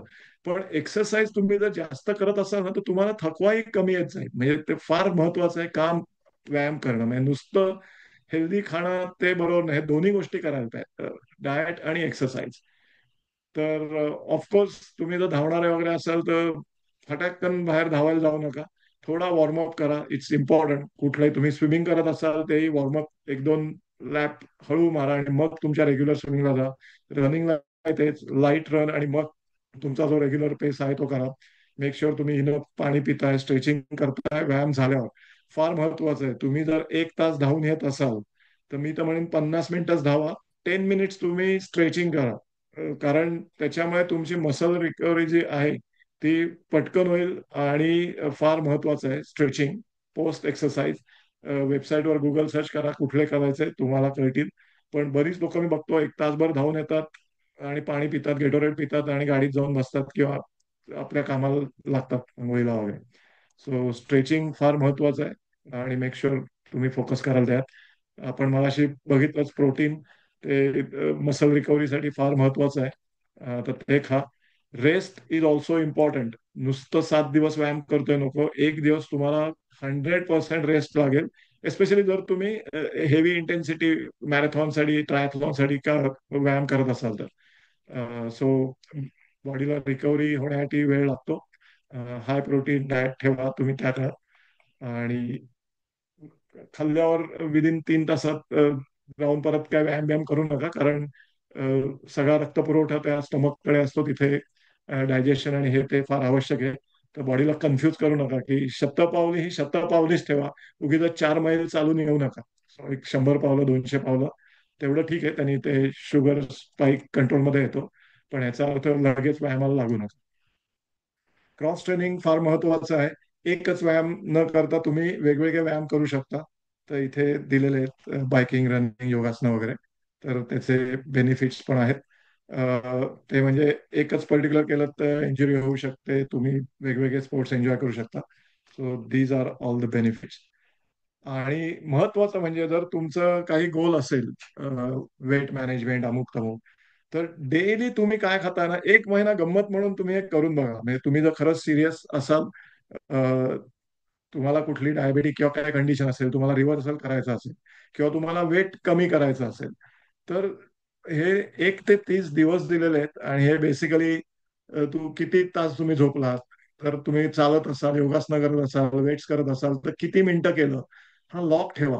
आणि मग जेवणार असाल तर तिथे फक्त लिहा की अरे आज जंक फूड खाल्लं, आज भरपूरच श्रीखंड आणि बासुंदी खाल्लं का, आता वाढदिवस होता, अॅनिव्हर्सरी होती, ऑफिसची पार्टी होती, मित्राकडे बोलवलं होतं. प्रामाणिकपणे इथे लिहा. आणि मग तुम्हाला कळेल की अरे बापरे, मी 7-8 दिवस मला कळलं पण नाही मी जंक फूड खाल्लं. सो समजलं ना. सो लॉक ठेवणं हे फार महत्वाचं आहे. जर तुम्ही काही स्पेसिफिक टार्गेट तुम्ही ठेवलं असेल की अरे पुढच्या 3 महिन्यात मला 10 पाऊंड काय 5 पाऊंड कमी करायचंय, तर हा लॉक ठेवून तुम्हाला कळतं. आणि मग कळतं की अरे बरेच खाडे झाले, किंवा 40च मिनिटं व्यायाम केला, खरा तर तो 1 तास करायला पाहिजे. तर जे काय असेल ते तुमचे पर्सनल गोल जे काय असतील ते, but make sure you're keeping a daily log, at least if you want to achieve certain milestone. ठीक आहे. हे तुम्ही जे ऍथलेटिक इव्हेंट्स असतात की जे मी म्हटलं सेक्शन 2 मध्ये, पण एक अगदी क्विक तुम्हाला देतो की जर तुम्ही मॅरेथॉनसाठी प्रिपरेशन करत असाल, हाफ मॅरेथॉनसाठी करत असाल, अगदी 5K साठी करत असाल, तर तुम्ही एक काही माइलस्टोन क्रिएट करा स्वतःचे. आणि ते तुम्ही फॉलो करण्याचा प्रयत्न करा. त्याच्यासाठी अ, जेवढं मोठी रेस असेल तर सगळा मेंटल गेम आहे, आयर्न मॅन किंवा मॅरेथॉन वगैरे. आणि of course you have to finish strong, त्याच्यासाठी प्रिपरेशन करायला लागेल. अ, छान माइलस्टोन मध्ये तुम्ही जर केलं तर तुमची प्रिपरेशन चांगली होईल आणि तुम्ही सक्सेसफुली ते कम्प्लीट करू शकाल. तर जर काही प्रश्न असतील तर मी एक थांबतो. तुम्हाला क्विकली मी सांगतो, सेक्शन 2 आपण हवा असेल तर नंतर हा सेशन घेऊ. पण मॅरेथॉन किंवा ट्रायथलॉन प्रिपेअर करायचं असेल तर कसं आहे ते मी सांगेन. ह्याच्यात कसं प्रिपरेशन करायचं ते मी कोचिंग करतो अनेक लोकांना. अनेक लोकांना याचा फायदा झालेला आहे. काय खावं, कसं खावं, कधी खावं. तर ह्याच्यात टेक्निक्स काय आहेत, breathing technique, running technique, shoes घेताना काय बघायला पाहिजे, आणि मग ह्या सगळ्या स्ट्रेचिंग विचिंगच्या टिप्स आहेत. काय काय व्यायाम नक्की करायला पाहिजे तुम्हाला फुल मॅरेथॉन किंवा असं काय हेवी ड्युटी एक्सरसाइज करायचे असतील तर. पण एनिवे आता आपल्याला स्कोप नाही, मला फक्त सांगायचं होतं काय ते. पण बॅक टू आपलं हे प्रेझेंटेशन आता संपलेलं आहे. तर मी थांबवतो माझं स्लाइड प्रेझेंटेशन, आणि काही प्रश्न असतील तर मला विचारा तुम्ही. हा माझा नंबर आहे, जस्ट इन केस कोणाला काही प्रश्न असतील. तर मी थँक्यू थांबतो. प्रसाद, खूप खूप धन्यवाद. आणि जेव्हा हे पब्लिक डिमांडनी आलं होतं, ही आली होती रिक्वेस्ट की हेल्थ आणि न्यूट्रिशनचं सेमिनार, तर काही प्रश्न ऑलरेडी आलेले होते. त्यातले काही उत्तरं दिलेली आहेत, पण तरी पुन्हा एकदा उजळणी करण्यात काही हरकत नाही. आणि हे सगळे प्रश्न म्हणजे सांगण्याआधी मला काही स्वतःचे प्रश्न आहेत की जे मी विचारू इच्छिते, जेणेकरून तुम्ही सांगू शकाल की एक्झॅक्टली त्याच्या मागचं रॅशनल काय आहे. कारण काय काय वेळा हे जे प्रश्न आलेत ते खूपच व्यवस्थित आहेत आणि दोज आर व्हेरी इम्पॉर्टंट. पण मी स्वतः हे जगली आहे आणि ते डायबिटीज रिव्हर्सल वगैरे. तर त्यामुळे मला काही असे प्रश्न पडलेत की जे तुम्ही लोकांना सांगा की जो तुमचा पण अनुभव आहे. जेव्हा जगन्नाथ दीक्षित आले होते ऑस्टिन टेक्सासला, तेव्हा आपण त्यांचा कार्यक्रम बघायला गेलो. आणि मंडळी, प्रसाद ऑस्टिन आणि पंचक्रोशीत खूपच नावाजलेला आहे की हेल्थ कोच आहे, सेवाचा पण हेल्थ कोच आहे, आयर्न मॅन ट्रायथलॉन्स ट्रेनिंग कोच आहे वगैरे वगैरे. आणि प्रसादनी प्रश्न विचारला दीक्षितांना की मला चॉकलेट्स खूप खावीशी वाटतात. आणि सगळे हसले. मग ते म्हणाले की ओ वा वा, म्हणजे काय प्रश्न आहे, म्हणजे आता म्हणजे लोकांना गंमत वाटली. पण दीक्षितांनी प्रसादला सांगितलं की तुम्हाला चॉकलेट खावंसं वाटतं म्हणजे काय, ते मी तुमच्याकडनंच ऐकू इच्छिते Prasad. Please go okay, ahead. So thank you. मी ऑलमोस्ट विसरलो होतो हा पॉईंट, पण फार महत्वाचा आहे. मला वाटतं मी पुढच्या वेळेला स्लाइड अपडेट करीन तेव्हा हे टाकायला पाहिजे. सो 2019ची गोष्ट आहे. ते डॅलस कन्व्हेन्शनला बीएमएमचं झालं तेव्हा आले होते, आणि डॅलस वरून ऑस्टिन जवळ आहे, तर कन्व्हेन्शन झाल्यावर ते ऑस्टिनला आले. आता कन्व्हेन्शन मध्ये मी इतका बिझी होतो इकडे तिकडे, तर त्यामुळे महत्वाचा सेशन मी समाव मिस केलं. पण मी ऑस्टिनमध्ये त्यांच्या सेशनला गेलो. छान सेशन झालं. त्यांनी सगळं सांगितलं. तुमच्यापैकी बऱ्याच जणांनी ते ऐकलंही असेल. आणि मी हा प्रश्न विचारला की इतके वर्ष मी कधी चॉकलेट खात नव्हतो, म्हणजे मला तसं काय आवड नव्हतं, आणि अचानक त्या काळात एक 5-6 वर्षापूर्वी मला चॉकलेट खावंसं वाटायला लागलं, आणि मी भरपूर खायला लागलो होतो चॉकलेट्स. तर त्यांनी मला सांगितलं की अरे, जर तुला अचानक गोड खावंसं वाटतंय, दॅट मीन्स तू डायबेटीस किंवा प्री डायबेटिक तरी साईडला नक्की जाणार असशील. आणि जे मी मगाशी त्या म्हटलं की द मिस्टेक्स आय मेड, की 48व्या वर्षापर्यंत मला HbA1c काय हे माहित पण नव्हतं. सो आता हे कन्व्हेन्शन आपलं जुलैमध्ये वगैरे होतं, आणि माझी अॅन्युअल त्या वर्षी काहीतरी शेवटी होती. तेव्हा निवी माझ्या मागे लागली की अरे, ते दीक्षिताई सांगतायत, तू आता ऐक माझं, की जा आणि HbA1c कर. आणि मी आता तोपर्यंत बघा, मी अगदी भरपूर व्यायाम करतोय, हे ते, आणि किती जंक खातोय, मला HbA1c काय माहित पण नाही. पण हे अचानक आता गोड खावंसं वाटतंय. आणि मग मी गेल्यावर मला कळलं की आय वॉज प्री डायबेटिक, म्हणजे माझं HbA1c 5.7 आलं. आणि मी चमकलो, अरे बापरे, असंही होऊ शकतं. म्हणजे त्यामुळे तुम्ही व्यायाम करत असाल आणि याचा काही अर्थ नाही. म्हणून मी ते लिहिलंय की जंक फूड हे जंक फूडच आहे. तुम्ही किती व्यायाम करा आणि किती ते शुगर कोट केलं त्याला, तरी त्याला काही अर्थ नाही. सो तुम्हाला तुम्हाला जर काय असं वाटत असेल अचानक, तुम्ही जर 30-35 असाल आणि अचानक तुम्हाला गोड खावंसं वाटत असेल, तर हा एक अलर्ट तुम्ही लक्षात घ्या. आणि प्लीज HbA1c बघा, आणि मग तुम्हाला राईट वे करता. ऑफकोर्स नंतर मग मी सगळं फटाफट हे करून रिव्हर्स केला, तो मुद्दा वेगळा आहे. पण ह्या फार महत्वाच्या आहे. आणि मग तेव्हा कळलं की लॅक ऑफ स्लीप, स्ट्रेस हे पण फॅक्टर्स आहेत. आणि मग काही वेळा आपण पेपरात वाचतो की कुठल्या तरी कंपनीचा सीईओ फिट होता, मॅरेथॉन करायचा, आणि अचानक गेला, राईट. आपल्याला धक्का वाचतो की अरे, असं कसं झालं. पण हे जे लॅक ऑफ स्लीप आणि स्ट्रेस, आता जर सीईओ असेल तर भयानक स्ट्रेस असणार जॉबमध्ये, झोपत कमी असेल, आणि मग ते फॅक्टर ते किक इन होतात तिथे. पण गुड पॉइंट, की तुम्हाला जर गोड खावंसं अचानक वाटत असेल, तर दॅट मीन्स तुम्ही प्री डायबेटिक साईडसाठी जाता. आणि एक प्रश्न आहे सान्वी गतकाल यांचा, की फ्लॅट फूट साठी शूज सिलेक्शन. तर सान्वी, मी स्वतः फ्लॅट फुटेड आहे, तर हा प्रश्न मी व्यवस्थित उत्तर देऊ शकते प्रसादच्या पेक्षा, कारण प्रसादचे पाय खूप देवाच्या दयेने चांगले आहेत आणि माझे एकदम फ्लॅट आहेत. मी याचा रेश काढू शकतो एवढे. अशा लोकांना पळताना खूप त्रास होतो, म्हणून आय वॉक ऑफ मॅरेथॉन्स. आणि खूप म्हणजे ओव्हरऑलच चालायला त्रास होतो. तर तुम्ही जेव्हा फूट डॉक्टरकडे जाता, तेव्हा ते तुम्हाला तुमच्या जर सिटीमध्ये फ्लॅट रनिंग फ्लीट फीट किंवा रनटेक्स किंवा असे काही स्पेशलाइज्ड असतात, रनिंगसाठी स्पेशलाइज शूज विकणारे जे स्टोर्स असतात, तर ते डॉक्टर्स तुम्हाला तिथे प्रिस्क्रिप्शन देतात की इधर तुम्ही हे इन्सोल्स घ्या, किंवा डिपेंडिंग अपॉन द फूट, की प्रोपाईन सुपाईन पोझिशन, म्हणजे तुम्ही आतमध्ये वळलेले आहात का बाहेरून वळलेले आहात, असं ते तुमचं चेकिंग करतात डॉक्टरच्या ऑफिसमध्ये.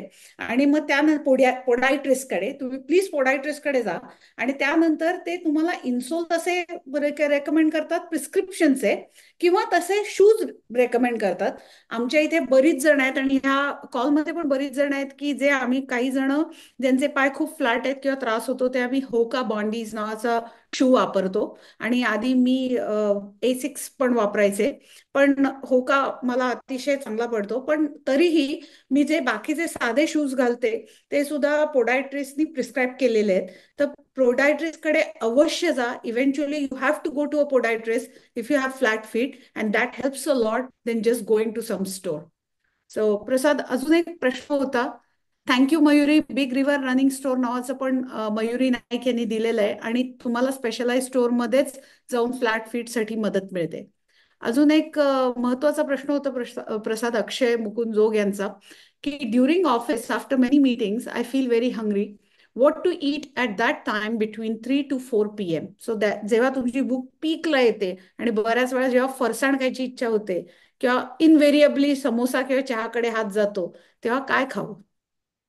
बरोबर, चांगला प्रश्न आहे. आणि हे आपण सगळे त्याला, आणि ना इथे लाईफ स्टाईल चेंज जो आहे ना, ह्या अख्ख्या आजच्या डिस्कशनचा कोर टॉपिक तोच होता. आणि ऑब्व्हियसली हा प्रश्न विचारलाय म्हणजे तुम्ही खूप सिरियस आहात या टॉपिक बद्दल. तर मग इथे ते काकडीचे काप समजा तुम्ही ठेवून दिलेत, किंवा नट्स, भिजवलेले नट्स असतील, किंवा अगदी भिजवलेले नसतील आणि तुम्ही तुमच्या ड्रॉअरमध्ये ठेवलेले असतील, तर ते खा. आणि नट्समध्ये हाय कॅलरीज असतात, पण इट्स अ गुड फॅट. हे जर आपण म्हटलं ना की अनसॅच्युरेटेड फॅट आहे ते, त्यामुळे अगदी खूप खाऊ नका, पण एक मॉडरेशन मध्ये खाल्लं ना तर पटकन तुम्हाला आणि हेवी वाटेल. ते पण आपण म्हटलं की हाय प्रोटीन वालं खाल्लं किंवा हाय अनसॅच्युरेटेड फॅट, गुड फॅट वालं खाल्लं, तर पोट भरल्यासारखं वाटतं, भरमसाठ खायची गरज होत नाही. आणि ती जी आपल्याला हुक्की येते 4 वाजता काहीतरी खावंसं वाटतं, तिथे तुम्ही हेल्दी स्नॅक जर खाल्लेत तर ते जास्त, I think that will help you. आणि प्रसाद, एक अजून मी बघितलं की chia seeds is a very big part of your life, पण तो इथे आपण एवढा जास्त आज बोललो नाही. पण what ever you have told me about chia seeds आणि मी जे काही खाते त्यामुळे, तर त्याचे त्याचे फायदे नक्की सांगा, कारण मला ट्रिमेंडस फायदा झाला रिव्हर्सल मध्ये. Right, right. So chia seeds obviously तुमच्यापैकी बरीच लोक घेत असतील, ते भिजवून ठेवलेले जास्त चांगले. नुसतं दह्यात टाकून खाऊ नका, कारण ते जितके भिजवलेले आहेत ना तेवढं चांगलं आहे. त्याचे फायदे म्हणजे एक तर त्याच्यात फायबर आहे, प्रोटीन आहे. आणि मगाशी आपण जो सिक्वेन्स म्हटला त्यात जर तुम्ही चिया सीड्सने आधी खाल्लत खाणं, म्हणजे चिया सीड्स आधी घेतले, तर एक तो पोटात जो लेअर तयार होतो त्याच्यानंतर मग शुगरचा स्पाइक पण तो नंतर होणार नाही, तुम्ही कार्ब जरी खाल्लेत तरी. सो मल्टिपल त्याचे फायदे आहेत. आणि ऑफकोर्स फायबर असल्यामुळे कॉन्स्टिपेशन होणार नाही, म्हणजे हे सगळे फायदे त्या चिया सीड्स मध्ये आहेत. सो शुगर कंट्रोल आहे, फायबर, हाय फायबर फूड आहे, आणि नक्की फायदे होते, आणि प्रोटीन पण आहे. आणि I think it is omega 3, right? Best आणि ओमेगा ओमेगा 3 3 आणि गुड फॅट पण आहे अँटी त्याच्यात. एजिंग आहे. So yes. प्रोफेसर ताटे, तुम्ही आहात का अजून? तुम्ही आहात इथे लिहिलेलं आहे तुम्ही की my wife feels charley horse in the legs at night time due to standing long time. तर is there something you want to say about this? Because I know की तुम्ही पण होकाच वापरता आणि तुम्हाला त्याबद्दल काही, म्हणजे do you want to recommend something? Hello Nivi hi आणि प्रसाद. संगीता. हाय. हा. मला बरेचदा प्रॅक्टिसेसला जसं उभं राहिलं की 2-3 तास उभं राहिलं की त्या दिवशी रात्री हमखास चार्ली हॉर्स येतात आणि whole night it is there. उभं राहिल्यावर थोडं कमी होतं परत, बट इट्स ऑलवेज देअर. माहित नाही काय डिफिशियन्सी आहे, पण का स्ट्रेच करायला पाहिजे म्हणजे यू नो मोस्ट, कारण प्रसादने आयन मॅप केलेला आहे. So yes. सो हा जो प्रॉब्लेम आहे ना, ऑफकोर्स ज्यांना माहित नाही त्यांच्यासाठी ढोल ताशा समजा वाजवणार आहेत, संयोगिता मला माहिती आहे म्हणून मी सांगतो. तर तुम्ही जर ढोल ताशासाठी 3-3, 4-4 तास उभे राहत असाल प्रॅक्टिस करताना, आणि आय एम शुअर बऱ्यापैकी लोक असतील की जे उत्साहाने ढोल ताशा वाजवत आहेत, तर होतं काय की जर तुमचं दुखत असेल कंबर आणि तर कोर स्ट्रेंथनिंग फार महत्वाचं आहे. आणि आपलं जे सेक्शन बी आहे, ते एन्ड्युरन्स, मागाशी मी तुम्हाला पटापट ते दाखवले काही स्क्वॉट्स आणि लंजेस आणि हे ते.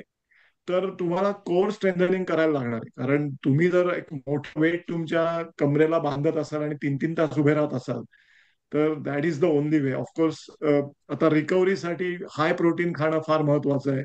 रेस्ट महत्वाची आहे. ऑफकोर्स तुम्हाला आता गणपतीसाठी तुम्ही बरेच दिवस प्रॅक्टिस करत असाल, रेस्ट मिळाली नसेल, प्रोटीन इंटेक तुमचा किती आहे माहित नाही, त्यामुळे रिकव्हरी स्लो झाली असेल, आणि अनेक फॅक्टर्स आहेत. आणि जर कोर स्ट्रेंथनिंग एक्सरसाइज तुम्ही करत नसाल, तर अगेन मी कळलं ना, मल्टिपल फॅक्टर्स इथे आता होतात, आणि म्हणून तो थकवा येणं, दमल्यासारखं होणं, रिकव्हरी होत नाही, पण परत रिकव्हरी न झालेली असताना परत जाऊन करणं, मी कळलं ना, हे सगळं कंपाऊंडिंग होत जातं, आणि राईट. म्हणून तो त्रास होतो. सो आपण एक सेपरेट सेशन घेतलं तर त्याच्यात मी समजावून सांगेन की कोर म्हणजे हा आपला जो मधला भाग आहे, तो फार महत्वाचा आहे. तो जितका स्ट्रॉंग आहे ना, तितकं तुम्ही ते जास्त हे करू शकता. या कारण स्पेशली आता मॅरेथॉन, राईट, 26 मैल धावायचंय, किंवा जर कॅनडातले कोणी असतील तर काय 42 किलोमीटर. सो एवढं जर धावायचं असेल तर तुमचा कोर चांगलाच पाहिजे, स्ट्रॉंग पाहिजे, नाही तर तुम्ही एवढं सस्टेनच करू शकत नाही इतकं धावणं. म्हणजे आता करणारे करतील पण रडत खडत करतील, पण तुम्हाला फिनिश स्ट्रॉंग चांगलं टायमिंगनी करायचं असेल तर तुमचा कोर छान पाहिजे, म्हणजे चांगला व्यायाम करून तो हा पाहिजे, रेडी पाहिजे. या आणि कोर प्रसाद, महत्वाचा हे जे तू म्हणला ढोल ताशा घेऊन उभारतात 3-4 तास, तर मग त्यांना फुटवेअर बद्दल ती काही असं काही लक्ष द्यायला पाहिजे का की हा म्हणजे आता कसं आहे की काही लोकांना जर मगाशी आपण कोणीतरी प्रश्न विचारला होता की काही पायाची कंडिशन असेल तर हं, मग ऑफ द शेल्फ जाऊन प्लीज घेऊ नका. तुम्ही जर नॉर्मल तुमचे असतील तर तुमच्या चॉईस एसिक्स किंवा काय जे शूज घ्यायचे ते घ्या. पण जर काय असतील तर तुम्ही नक्की कुणाला कडे जाऊन तुमच्या पायाप्रमाणे ते सोल वगैरे देतात तुम्हाला, काही कस्टम फिट करून देतात. बरं. कारण अगेन 3-3 तास उभं राहायचं आणि तुमचा पाय जर असा थोडासा हे आहे वेगळा आहे तर मग हं, ते बरोबर नाही राईट. एवढा वेळ उभं राहणं इज नॉट अ जोक. एवढं वेट घेऊन नुसतं उभं राहणं हे सुद्धा इतका 4 तास जमत नाही. ऍडिशनल वेट घेऊन उभं राहणं तर त्याहून बेकार. Right right right yeah. Okay, thank you. पण looks like it is a combination of stretches आणि डाएट आणि राईट. पायाचं. या राहुल सरांचा प्रश्न आहे, तो माझा एज ओल्ड या जन्मी कधी न संपणारा प्रश्न आहे. सेम की चहा बद्दल तुमचं काय मत आहे. एक दीपक हा. यांनी पण सांगितलंय की चहा म्हणजे जीव का प्राण आहे आम्हाला काही लोकांना. Is it good to start the day with a cup of tea. Deepak, I am very sorry to tell you it is not. So तरी पण I will leave it to the. हा म्हणजे चहा आणि हे बघा परत एकदा तेच आहे की कशाबद्दल आक्षेप नाहीये, पण त्यातून जर शुगर तुमची जास्त जात असेल ना तर तो प्रॉब्लेम होतो. सो एखाद्याला जर दिवस सुरूच होत नसेल चहाशिवाय, आणि अगेन आपण हे प्रेझेंटेशन आहे की लाईफस्टाईल चेंजेस जर गरज असेल तर करायचं चाललंय राईट. आता जर एखाद्याला डायबिटीस आहे हे माहिती आहे आणि तो 2 चमचे साखर टाकत असेल तर ते चुकीचं आहे. तर तुम्ही हळूहळू चेंजेस करा आणि शुगरलेस चहापर्यंत आलात तर काहीच वाईट नाही. पण डिपेंड्स तुमची रिक्वायरमेंट काय आहे आणि तुमचं गोल काय त्याप्रमाणे. पण जर तुम्हाला 2 वेळा चहा प्यावा असं वाटत असेल 7 वाजता आणि 9 वाजता, अगेन त्यात काही कॅलरीज जास्त नाहीयेत. शुगर तुम्ही जर काढून टाकलीत आणि असं तुम्ही रिसर्च बघा, तुम्ही 2 चमचे शुगर काहीतरी महिनाभर तुम्ही 2 चमचे पर टी असं समजा 3 वेळा घेत असाल तर तेवढे कॅल्क्युलेट करा आणि तेवढे चमचे शुगर महिनाभर जरी गेलं तरी मध्यंतरी मी वाचलं की तुमचं 4 ते 5 पाऊंड तुम्ही वजन कमी करू शकता. म्हणजे छोट्या स्टेप्स आहेत पण जोपर्यंत आपण इम्प्लिमेंट करत नाही तोपर्यंत त्याचं महत्व कळत नाही. सो चहा घ्यायला हरकत नाही पण शुगर पासून लांब जायला नक्की हरकत नाही. नाही, पण आय थिंक सकाळचं पहिलं पेय हा चहा नसावा ना. कारण राईट. त्यांनी शुगर स्पाइक होत्या. आमच्यातली काही जण, आपल्यातली आय थिंक आत्ता ज्या बोलल्या संयोगिता ताटे, त्या पण मंक फ्रूटवाला चहा घेतात. आणि आम्ही बरीच जण इथे फॉलो करतो की चहाचं ऍडिक्शन आहे. चहा हे ऍडिक्शन आहे. त्यामुळे ते माझ्यासाठी सगळ्यात अवघड होतं काढायला लाईफमधनं. अजूनही थोडीफार ऍडिक्टेड आहे. पण मी चहाबाज होते व दिवसातनं 10 छोटेसे कप्स पिऊ शकत होते. जेवण नाही जेवले तरी चालेल. आणि त्याचा खूप त्रास झाला मला आणि प्रमाणावर ऍसिडिटी. पण व्हॉट वर्क वॉज की पहिला चहा सकाळचा बंद केला, त्याच्याऐवजी पाणी प्यायला सुरुवात केली, गरम एकदम पाणी. तर डोक्याला वाटायला लागलं की अरे काहीतरी गरम पेय आहे. आणि मग त्यानंतर चहामध्ये आधी 1.5 स्पून शुगर होती. मग थोडीशी कमी केली. मग मंक फ्रूटवाले पण ट्राय केलं. मग गुळाचा ट्राय केला. मग त्यात खूप कमी दूध घालायला सुरुवात केली, बाहेरून दूध घालायला. म्हणजे तुमच्या बॉडीला जे पटतंय ते करा. पण मी लंचला प्यायला लागले चहा. आणि मग जेव्हा त्याचे फायदे दिसायला लागले तेव्हा हळूहळू 1-1.5 वर्षानंतर मला सांगायला खूप लाज वाटते की 1.5 वर्ष झालं मला चहा म्हणजे सोडायला खूप वेळ लागला. कारण as I said it's a very beautiful addiction. Not good to have but for me it was very nice and go to addiction. पण त्याचा फार फायदा झाला मला. आणि आता एक जवळजवळ 5 वर्ष सकाळी चहा पित नाही. पण आता त्याचे फायदे कळल्यामुळे चहाच्या ऐवजी रोज मेथी दाणे, आणि मी स्वतः शुगर, मला इश्यूज होतात लवकर आणि रिव्हर्स करावं लागतं आणि खूप वेळ जातो, म्हणून मी मेथी दाणे आणि जिरं आणि अजवाईन हे एकत्र रात्री 1 स्पून टाकते, 1:1:1, आणि सकाळी गरम करून पिते. तर आता ते एवढं, आणि त्यामुळे मला खूप जास्त खावंसं पण वाटत नाही पटापट. आणि तो स्पाइक येत नाही 3 ते 4 वाजताच्या ह्याच्यात. पण प्रत्येकाने करावं असं नाहीये. पण चहा कमी केल्यावर माझे अर्धे इश्यूज निघून गेले. गायत्री. एक मेसेज पॉपअप झाला की कॉफी, ब्लॅक कॉफी बद्दल काय, मी आता एक मेसेज पॉपअप झालेला पाहिला. हा, त्यानंतर अगेन पिंगळ्यांचं पण हा, एक 2 आहेत. काही हरकत नाही. फक्त कॉफी ना बॉडी डिहायड्रेट करते.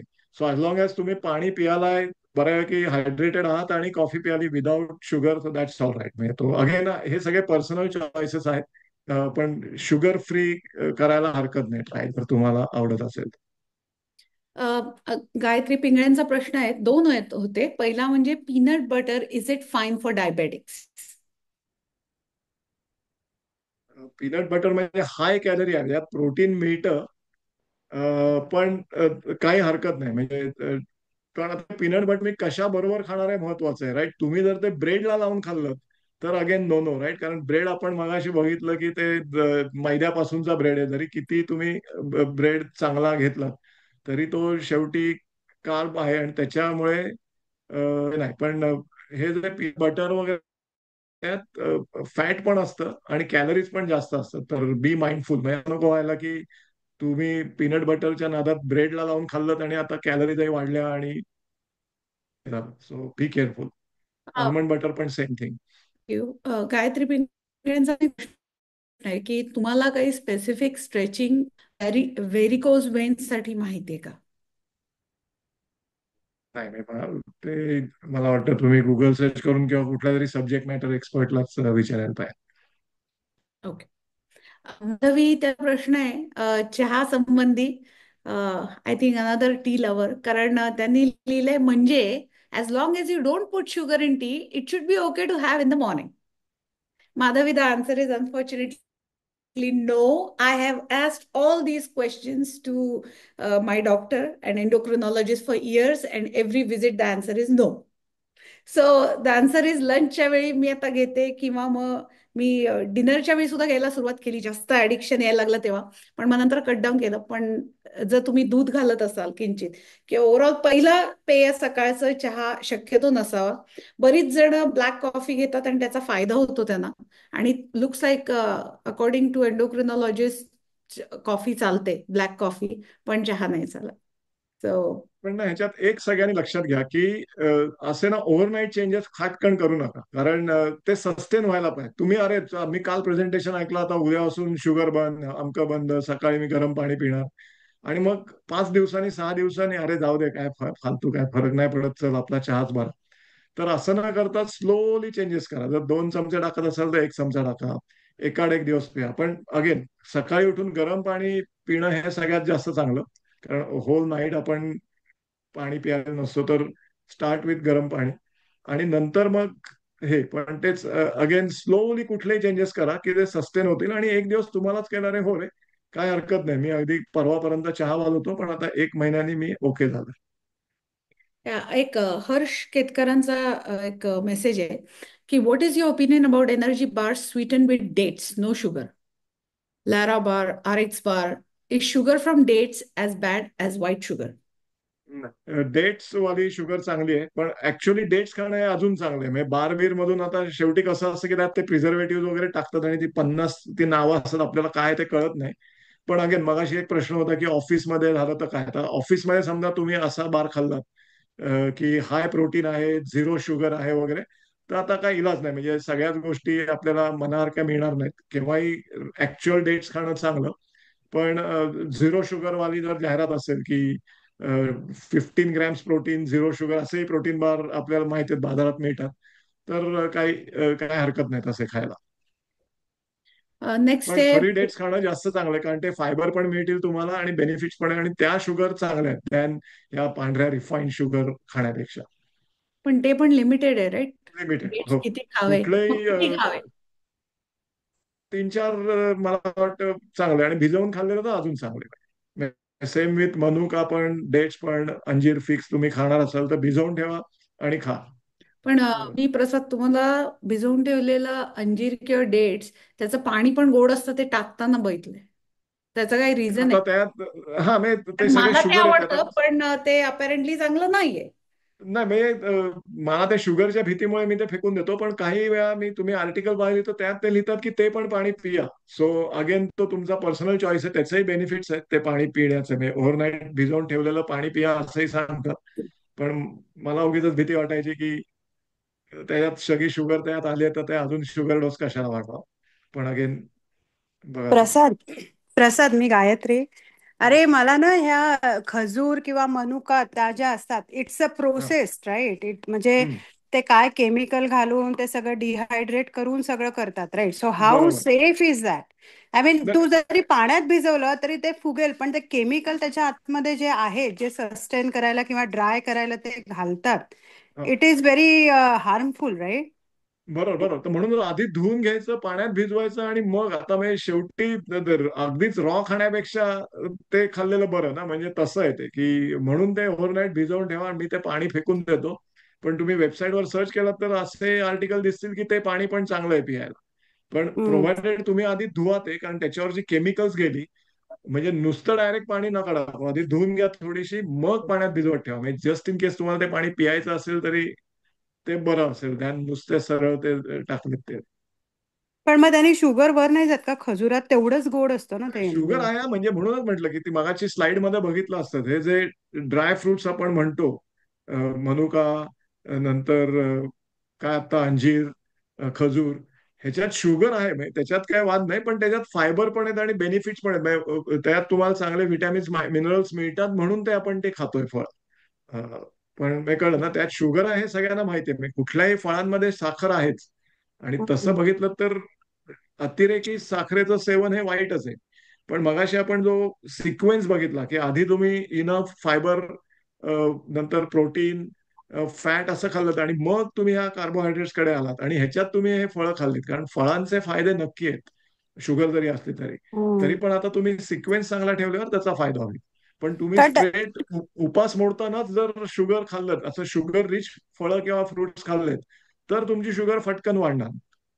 समजलं ना. म्हणजे हा फार महत्वाचा पॉइंट आहे इथे. आणि depends on the fruit also की कुठलं हा, फळ डिपेंड्स ऑन द फ्रूट. कारण आता मग तिथे संत्रा ते वगैरे जर तू खाल्लंस ना गोड तर त्याने पटकन वर शुगर जाते करेक्ट. सो ते मग तिथे ते आपलं ग्लायसेमिक इंडेक्स वाला जो मगाशी हा फंडामेंटल होता ना, तर ते बघा तुम्ही. राईट आता वॉटरमेलन, त्याचा ग्लायसेमिक इंडेक्स खूप हाय आहे. म्हणजे आपल्याला कलिंगड छान वाटतं पण त्याचा स्पाइक पण तेवढाच तुम्हाला मिळेल. बरोबर तर मग ते कंट्रोलमध्ये खायला पाहिजे. ते हम्म ग्लायसेमिक लोड जो म्हटलं की जर बरोबर हाय शुगर आहे तर कमी क्वांटिटी खा. म्हणजे असं नका की खाऊच नका. पण अरे बरोबर जस्ट बिकॉज ह्याचा ग्लायसेमिक इंडेक्स लो आहे म्हणून भरमसाठ खाल्लात तर मग तेही वाईट आहे. समजलं ना. तर हे फ्रुक्टोज असतं ना त्यात म्हणजे ग्लुकोजचाच करेक्ट. फॉर्म या प्रसाद एक 7-8 अजून आहेत ते मी लवकर लवकर करते. तुमचं वेळेचं बघा म्हणून मी माझं हो, कारण प्रेझेंटेशन अजून फटाफट आम्हाला 20 संपवलं मी. मिनिटच आहेत फक्त. हा, सो तर ते आपण मल्टीग्रेन, घड्याळावर लक्ष. या म्हणून मी जरा पटापट जाते. Multigrain versus wheat flour, which one is good? तो एक हा म्हणजे आता अगेन डिबेटेबल टॉपिक आहे आणि ह्याच्यावर मी वाचलेलं आहे. काही आर्टिकल सांगतात की एक तर एकच फ्लोअर घ्या. तर समजा आज तुम्ही बाजरी खाल्लीत, काय ज्वारी खाल्लीत, गहू खाल्लात, तर तेच ठेवा. पण मिक्स करून खाऊ नका. आणि म्हणजे दोन्ही रिसर्च सांगतात की multigrain better than one single. तर त्यामुळे मी ते तुमच्यावरच देईन. पण हे अगदी चांगला प्रश्न आहे आणि तुम्ही बघा की तुम्हाला कसं पचतायत, काय हे होतंय वगैरे, आणि त्याप्रमाणे पिक करा. काही आर्टिकल सांगतात की एका दिवशी एकच ग्रेन हे करा आणि काही सांगतात की mix grain is better than single food. आणि अंकुश, एक अनुभवाचे बोल म्हणजे मी ह्या प्रसादचं ऐकण्याआधी बऱ्याच काइंड ऑफ डाएट्स केले आणि ते सगळे योयो डायटिंग झालं. आणि पण रामदेव बाबा स्वतः पण रेकमेंड करतात की एका वेळी एकच ग्रेन खायचंय. पण नंतर बघते की थालीपीठ खातो किंवा असं ते तर मल्टीग्रेन होऊन जातं. सो त्याचा पण कधी काही शुगर स्पाइक नाही झाला. मी काही महिने लावून बघितला शुगर मॉनिटर ते हात GSM, आणि मला दिसलं की ते थालीपीठ किंवा हे खाल्लं मल्टीग्रेन की काही होत नाही. पण when I mix two flours, wheat आणि इथलं दुसरं कुठलं, तर ते गडबड होते. तर हे प्रत्येकाचे शुगर कशी स्पाइक होते त्याच्यावर आहे. पण it's a very amazing question. Next one is Sampanna Sali, त्यांचं आहे की is it good recommended to eat fruits after dinner? Dinner is a good idea. आणि आता जस्ट आपला आधीचा प्रश्न गायत्रीचा होता तोच होता की फळ कधी खावं, राईट. तर अगेन डिबेट होता की आधी खावं नंतर खावं. पण लेटेस्ट जे मी सगळे आर्टिकल पाहिलेत त्याच्यात सगळ्यात शेवटी फ्रूट खा, कारण त्यात शुगर आहे. आणि अगेन ते सिक्वेन्सची स्लाइड आठवत असेल तर आता मी परत बोलतो, पण परत बोलतोय. स्टार्ट विथ काकडी किंवा सलाड वगैरे आणि तशी सुरुवात करा. हाय फायबर वाला फूड, नंतर प्रोटीन घ्या, गुड फॅट घ्या आणि मग कार्ब्स मध्ये या. आणि ऑफकोर्स हे फ्रूट जे आहे ते शेवटी असलेलं बरं, इन मॉडरेशन. कारण शुगर आहे आपल्याला सगळ्यांना माहिती आहे, पण फ्रुट्सचे बेनिफिट्स पण आहेत, तर ते आपल्याला मिस करायचे नाहीत. तर शेवट खाणं इज गुड. पण फ्रूट सॅलड कधीही खाऊ नका, म्हणजे इट्स व्हेरी बॅड आयडिया. म्हणजे आता आपण स्वीट डिश मध्ये कुठेतरी आपण पार्टीत जातो तेव्हा बघतो, पण ही गोड फळं आणि आंबट फळं एकत्र करून खाणं, ते सुद्धा दुधात टाकून, is not a good idea. तर जे फळ खातायत ना, ती एकच फळ ठेवा. म्हणजे बनाना आणि स्ट्रॉबेरी इकडे अमेरिकेत लोक खातात, ते ठीक आहे, म्हणजे साधारण दोन्ही एका टाईपचे आहेत. पण संत्र आणि बनाना असं म्हणजे एक आंबट आणि एक गोड अशी एकत्र खाऊ नका. म्हणजे हे नक्की तुम्ही गुगल सर्च करा आणि त्यात तुम्हाला कळेल की जे खाल ते एकाच, किंवा निदान गोडवाली फळं एकत्र खा, आंबटवाली फळं एकत्र खा, पण मिक्सवाली फळं एका बॅक टू बॅक खाऊ नका. थँक्यू. मिस्टर संजीत तामाणे, त्यांचा प्रश्न आहे की what is your opinion about millets as replacement for wheat and rice? तो ज्वारी, बाजरी किंवा नाही, चांगलं आहे, पण अगेन तुम्ही जर बघितलं तर आता ज्वारी बाजरी जरी असलं तरी ते पण कार्ब्सच आहेत, आणि तिथेही शुगर स्पाइक होणारच आहे. तर परत मॉडरेशन मध्ये खायला पाहिजे. आणि अ, तुमचं कार्बोहायड्रेट्सचं कॉन्टेंट तुमच्या डिशमध्ये हे 25 ते 30% पाहिजे. उरलेला तुमचं गुड फॅट्स, प्रोटीन आणि फायबर ह्याच्यात जर बसत असेल, तर हे मिलेट्स तुम्ही जरी ज्वारी बाजरी वगैरे वालं खाल्लं, तरी शेवटी असं नाही की पोळीनी माझी शुगर वाढली आणि ज्वारी बाजरी नाही वाढणार, त्यांनी पण वाढणारच आहे. कारण end of the day it's carb, right? Carb काही खाल्लं तरी तुमची इव्हेंच्युअली ती शुगर होऊन ती वाढणारच आहे. आणि प्रोफेसर ताटे त्यांनी लिहिलेलं आहे की fresh peanut butter substitute almond butter help me और फ्रेशली क्रश्ड. तो जो क्वेश्चन होता, पीनट बटर चांगला आहे का, पण they say that substitute it with almond butter and help me, आणि फ्रेशली क्रश असेल तर ते जास्त फायद्याचं आहे. नेक्स्ट वन इज मी सुप्रिया कांगचं आहे की I am living in Canada. The milk and paneer here don't suit me, but when I go to Pune and have milk paneer, it's fine. So for calcium and protein, what should I include in my diet? बरोबर. मग कॅल्शियमसाठी तर नक्कीच दुग्धजन्य पदार्थ खाणं जास्त चांगलं आहे. पण अगेन काही लोकांना ते लॅक्टोस इंटॉलरन्स असल्यामुळे ते खाऊ शकत नाहीत. पनीर बद्दल अगेन चांगल्या क्वालिटीचं पनीर आहे ना बघा, कारण आजकाल भेसळयुक्त पनीर येतं. म्हणजे तुम्हाला मानसिक वाटतं मी पनीर खातोय, पण वास्तविक तो गुस्सा खात असता वगैरे, असेही आपण बातम्या पेपरात मध्ये वाचतो. सो मेक शुअर की पनीर जे खाताय तुम्ही ते खरंच ऑथेंटिकेट आहे आणि चांगलं आहे. नाही प्रसाद, प्रश्न हा आहे की इकडचं पनीर ते यु नो जे काही इकडे आपण काय म्हणतो हायब्रिड, नाही काय तो शब्द GMO वालं, तर ते हम्म. चालत नाही. मला स्वतःला पण असं आहे की इकडचं पनीर आणि मिल्क वगैरे चालत नाही सुप्रिया, पण इंडियात गेल्यावर असं काय फरक पडत नाही. तर कॅल्शियम आणि प्रोटीनसाठी मग काय करायचं अशा वेळी? म्हणजे बिफोर प्रसाद केचे मला सेम इश्यू आहे. तर प्रोटीन पावडर, आता खूप डिबेट नंतर प्रोटीन पावडर घ्यायला सुरुवात केली आहे. पण मला पण तो प्रश्न आहे की कॅल्शियम मग कुठनं आणणार ॲडिक्वेट? नाही, पण आता तिथे जरी प्रोटीन म्हटलं तरी वे प्रोटीन आलं आणि मग परत ते मिल्कच प्रोटीन काढलेलं आहे, राईट? सो शेवटी ते कम्स डाऊन टू तुम्हाला कुठेतरी कॉम्प्रोमाइज करायला लागेलच. But calcium then rich. Whey protein किंवा प्रोटीन पावडर आयसोलेट हे बेटर आहे पनीरपेक्षा इथल्या? हा, मी असं आता म्हणूया आपण, पण अगेन शेवटी मिल्क म्हणजे लॅक्टोज बद्दल काय इंटॉलरन्स असेल तर तो तुम्हाला मग तो चॅलेंज आहेच. राहुल सरांचा पुन्हा एकदा आलेला आहे की चहा नाही तर डोकं दुखतं का? आता प्रसाद चहा पित नाही त्यामुळे माहित नाही उत्तर, पण मला माहिती आहे की खूप डोकं दुखतं आणि नाही, पण राहुल सर, मानसिक म्हणजे त्रास एक होतो. सिंपल आहे की स्लोली ओव्हरनाईट तुम्ही काही बदलू नका. म्हणजे आजच्या प्रेझेंटेशन मधून एक टेक अवे घ्या की उद्या खाटकन बदलला असं करू नका. जे काय ते स्लोली करा. एक प्लॅन आखा की आज काय सप्टेंबर 9 आहे, 29 सप्टेंबर, म्हणजे मी उगीच रॅन्डमली 20 दिवस ऍड केले, 3 आठवडे, 30 end of this month, right? हळूहळू करा आणि बघा. आणि जर तुम्हाला कुठे वाटलं अरे नाही मला डोकं दुखतंय, तर प्लीज तेवढी तुमची हॅबिट चालू ठेवा, काही फरक पडत नाही. अनेक आपल्याला इतर बदलता येतील, पण उगीच चहावर तुमचं सगळं गडबडून दिवस घालवू नका. म्हणजे अ, चहा हवाय तर हवाय, संपलं काम. इतर गोष्टी आपण फिक्स करू. या. Another question, how about stevia? आता हा पण आहे डिबेटेबल क्वेश्चन की म्हणजे तुम्ही रिसर्च बघाल ना, तर गंमत अशी होते ना, म्हणजे अगदी जेन्युइनली सांगतो की हे रिसर्च कुणी दिलेले असतात ते पण असतात की अरे स्टिविया इज गुड, अमुक तमुक, काही हरकत नाही. आणि मग नंतर कळतं की ते स्टिविया कंपनीनीच फंडिंग केलेल्या कंपनीने तो पब्लिश केलेला आहे. तर ह्याच्यात कळत नाही. पण ऑफकोर्स जर खऱ्या शुगरपेक्षा स्टिविया जर बरा असेल तर नक्की घ्या. आणि एवढंच सांगू शकतो. आणि मग ते रिसर्च तुम्ही पेपर बघाल तर तसंच असतं की त्यात ते असंही म्हणतात की जर तुम्हाला स्टिवियाची भीती वाटत असेल, त्याचे काही साईड इफेक्ट्स आहेत की जे अजून लोकांना माहीत नाहीयेत आणि कदाचित येतील, पण त्यांचं म्हणणं असं असतं की शुगर खाऊन तुम्हाला डेफिनेटली दिसणारे साईड इफेक्ट्स आहेत, उदाहरणार्थ डायबिटीस किंवा हे ते, तर स्टिविया खाऊन नक्कीच त्याच्यापेक्षा बेटर आहे. म्हणजे शुगरपेक्षा sugar substitute stevia is much better. तर बी केअरफुल, कारण सगळे हे रिसर्च पेपर खरं सांगत नाहीत आणि आपल्याला काय साईड इफेक्ट्स आहेत ते माहित नाही. पण तरी त्यांचं म्हणणं आहे की साखरेपेक्षा ते नक्की बरं आहे. एक दुसरा प्रश्न आहे, हिरव्या सेम मनुका. थिंग, स्प्लेंडा आणि ते सगळे एकाच फॅमिलीत येतात, त्यामुळे अगेन तो सेम उत्तर राहील त्याला. थँक्यू. नेक्स्ट वन, हिरव्या मनुका व बदाम कसा आहे? It's my 4 PM snack. चांगला आहे. बदाम मी मगाशी लक्ष दिलं असेल तर भिजवून ठेवलेले चांगले. अगेन पील ऑफ म्हणजे सालं काढलेली अजून चांगली. पण हे जर ऑफिसमध्ये वगैरे असं शक्य नसेल तर सरळ तुम्ही अगदी मुठभर बदाम खाल्लेले केव्हाही चांगले, कारण एनिवे त्यात चांगले फॅट्स आहेत आणि it's a good snack. Deepa म्हणतात की is it okay to have amla juice और amla juice plus karela juice in the morning after having glass of water? Deepa, हे मी शिल्पा शेट्टींच्या डाएटवर बघितलंय and she highly endorses it.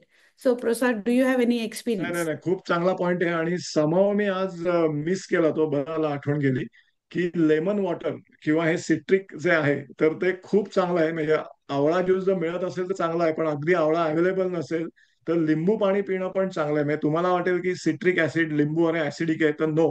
तुम्ही जेव्हा कन्झ्युम करता ते तेव्हा ते हायली अल्कलाइन होतं आणि ऍसिडिटी वगैरे जर तुम्हाला काही इश्यू असतील तर चांगलं आहे. म्हणजे सकाळी जर उठून तुम्ही पॉसिबल असेल तर गरम पाण्यात जर लिंबू पाणी ते प्याला तर चांगलं आहे. काही लोक त्यात ते मध घाला वगैरे सांगतात, पण अगेन ती शुगर कशाला ऍड करा.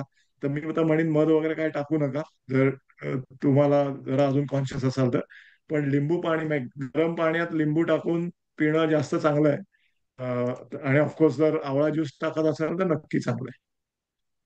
राहुल सरांचा पुन्हा एक प्रश्न आहे, पेरू, द्राक्ष, मोसंबी, सफरचंद, काकडी, कलिंगड याला मीठ लावून खाल्ले तर काही परिणाम, चांगला वाईट? चवीसाठी मीठ केव्हाही चांगलं, पण अगेन जर तुम्ही खारट खारट खारट खाल्लात तर इव्हेंच्युअली ब्लड प्रेशरसाठी ते वाईट आहे. पण इन मॉडरेशन खाणं काही हरकत नाही. पण बऱ्याच वेळा काय होतं तेच की भरपूर मीठ, कारण सोडियम किती खावं, मीठ किती खावं, ह्याचे काही निकष आहेत. आणि जर ते तुम्ही एक्सिड करत गेलात तर ते वाईट आहे. तर मीठ खाताना ऑलवेज बघा की जर म्हणजे ज्यांना ब्लड प्रेशरचा त्रास आहे त्यांनी नक्कीच अवॉइड करायला पाहिजे. त्यात काही वादच नाही, पण बी माइंडफुल मीठ खाताना. आपण फक्त 5-6 अजून घेऊ, हे सगळे संपवू. संपन्न साळी म्हणतात की one more question, is it good to take whey protein powder from the store?